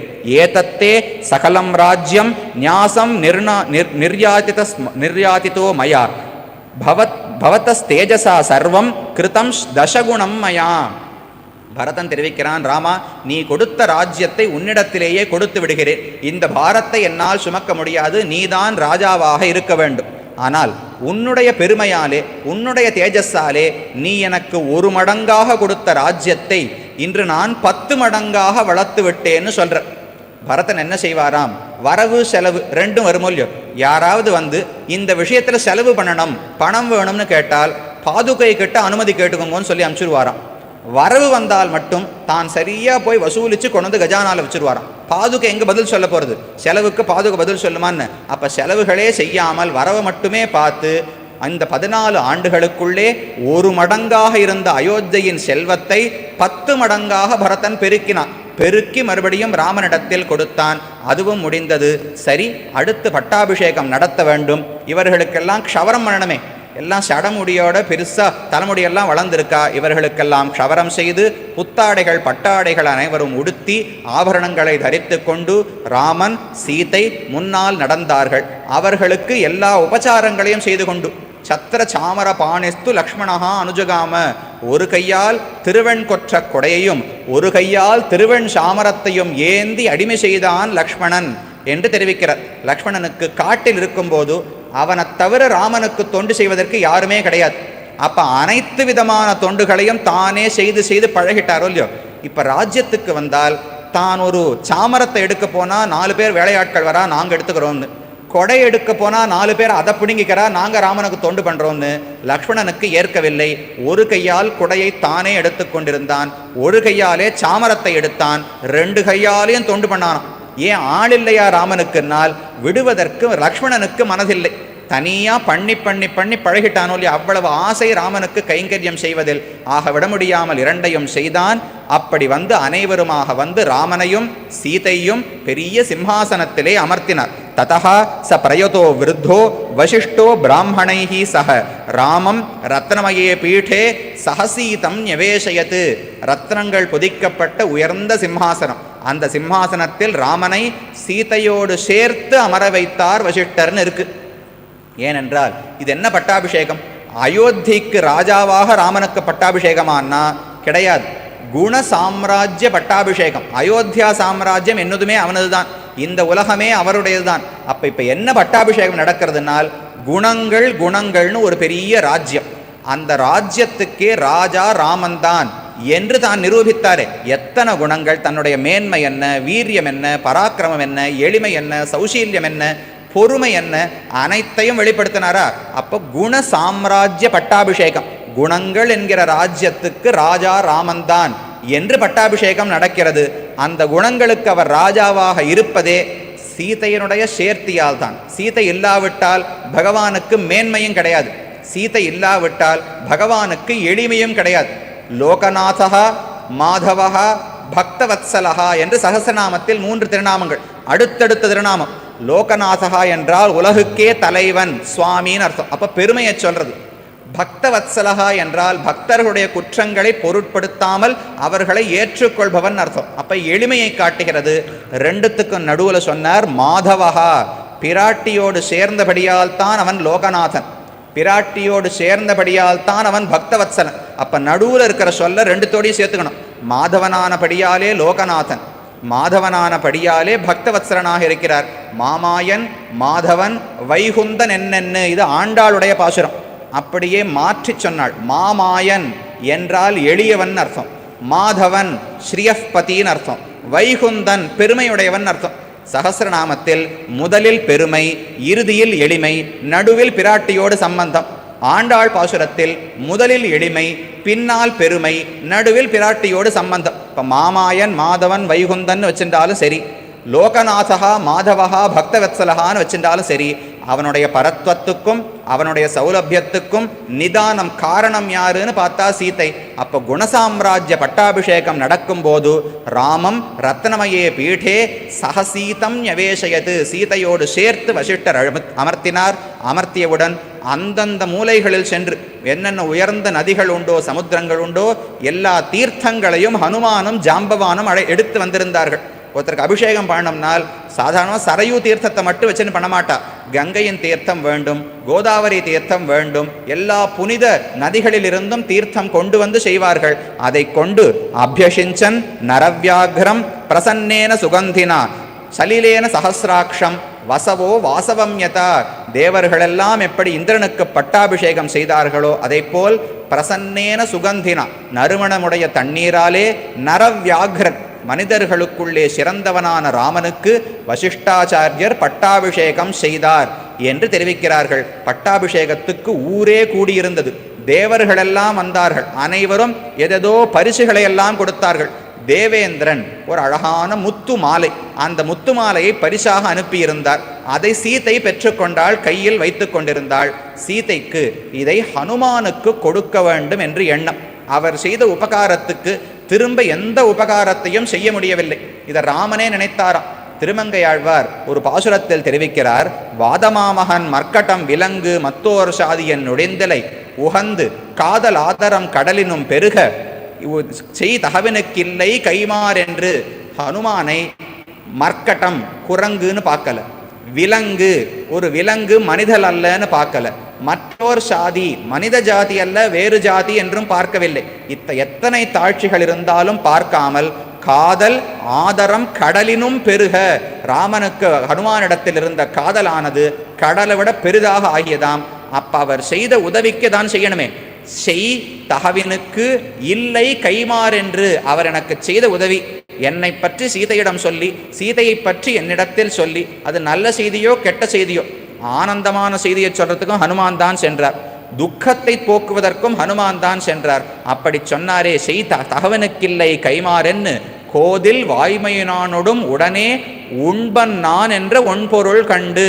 பகவான் என்ன செய்தாராம், ஹனுமானுக்கு என்னால் வேறு எதுவும் செய்ய முடியாது, தான் அமர்ந்து கொண்டு உண்டு கொண்டிருந்தார், இலையில உண்டு கொண்டிருந்தாரோ இல்லையோ, அந்த இலையில இப்படி ஒரு கோடை கிழிச்சாராம். கிழித்து அந்த பக்கத்தில் உணவை இடச் சொல்லி அதில் ஹனுமானை உண்ணச் சொல்லி தான் மிச்சம் இருக்கிற இலையில் உண்டார்னு சொல்றார். கோதில் வாய்மையினானோடும் உடனே உண்பன், ரெண்டு பேரும் சேர்ந்து ஒரே பாத்திரத்திலிருந்து உண்டார்கள்னு ஆழ்வார் தெரிவிக்கிறார்.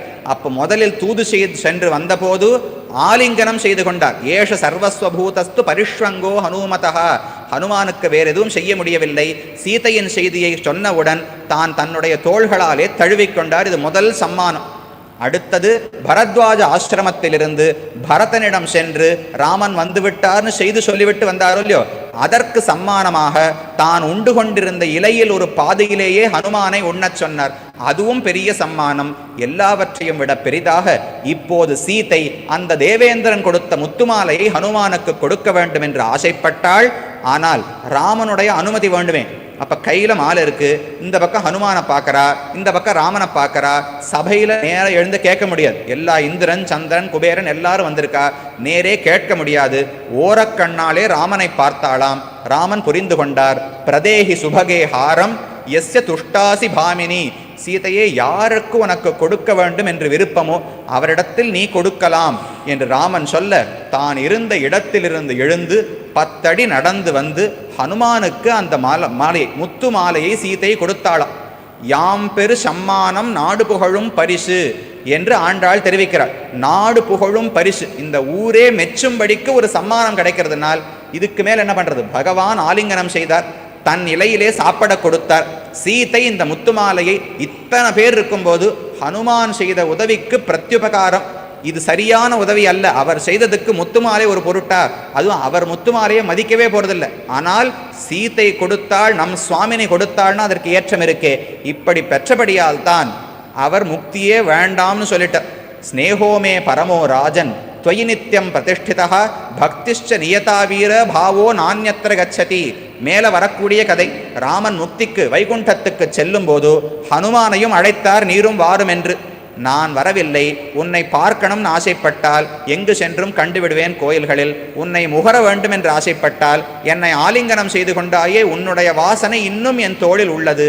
உன்னை பற்றி கேட்க வேண்டும் என்றால் எத்திர எத்திர ரகுநாத கீர்த்தனம் தத்தர் தத்தர் கிருத மஸ்தகாஞ்சலிம். இப்போ நாம் பேசிட்டு இருக்கோம்னா இங்கே தான் இருப்பார், இங்குதான் அமர்ந்து கேட்டுக்கொண்டிருக்கிறார். அப்போ ராமனுடைய அனுபவம் இங்கு உள்ளதே தவிர எனக்கு வைகுண்டமே வேண்டாம் என்று சொன்னார். அப்படி சீதை தன்னுடைய ஹாரத்தையும் கொடுத்தாள். கடைசியாக அனைவருமாக சந்தோஷமாக ராமன் ராஜ்யத்தை பெற்றுவிட்டான், சீதையும் பெற்றுவிட்டான். பிரகிருஷ்ட முதிதோ லோகா ராமஹ சீதாம் அனுப்பிராப்பிய ராஜ்யம் புனரவாப்தவான் பிரகிருஷ்ட முதிதோ லோகா துஷ்ட புஷ்ட சுதார்மிகா என்று வால்மீகி தெரிவிக்கிறார். இத்தனை நாட்களாக ராமன் ராஜ்யத்திலும் இல்லை, ராமன் சீதையோடு சேர்ந்தும் இல்லை. இப்போது சேர்ந்தார்களோ இல்லையோ, உலகுக்கெல்லாம் மகிழ்ச்சி. பிரகிருஷ்ட முதிதோ லோகா துஷ்டா புஷ்டா, ஆனந்தமாக போஷாக்குடன் உலகமெல்லாம் வாழத் தொடங்கியது. ராமனுடைய ராஜ்யம் எப்படி இருந்ததென்றால், ந பர்யதேவன் விதவா நச்ச வியாலகிருதம் பயம் ந வியாதிஜம் பயம் சாசீர் ராமே ராஜ்யம் பிரசாசதி. அகால மரணம் கணவர் அடைந்து ஒருத்தி விதவையானாள் என்பதே கிடையாது. இந்த விலங்குகளெல்லாம் நாட்டுக்குள் வந்து பயப்பை ஏற்படுத்தின என்கிற பேச்சே கிடையாது. வியாதிகளாலே பயம் கிடையாது. ராமன் நாட்டை ஆளும்போது நிர்தஸ்யு அபவத் லோகா, திருடர்களே கிடையாது.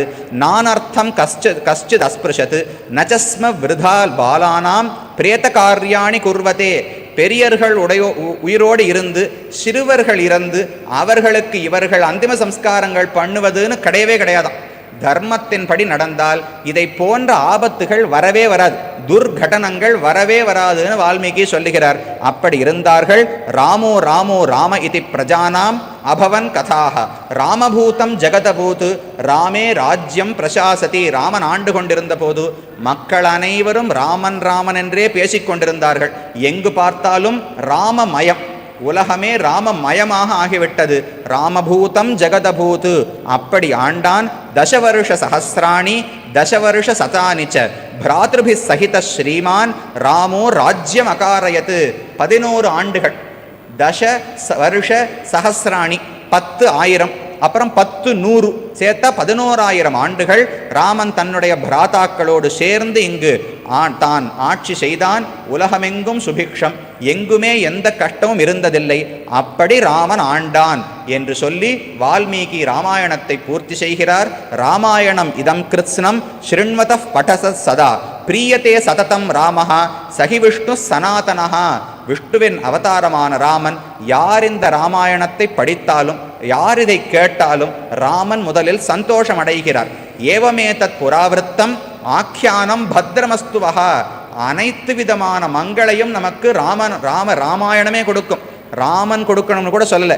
இதை ஒருவன் படித்து வந்தால், கேட்டு வந்தால் அதுவே உலகத்தில் அனைத்து விதமான மங்களயங்களையும் கொடுக்கும். பிரவ்யாஹரத விஸ்ரப்தம் பலம் விஷ்ணோ பிரவர்ததாம். இந்த ராமாயணத்தால் விஷ்ணுவனுடைய பலமும் வளரட்டும்.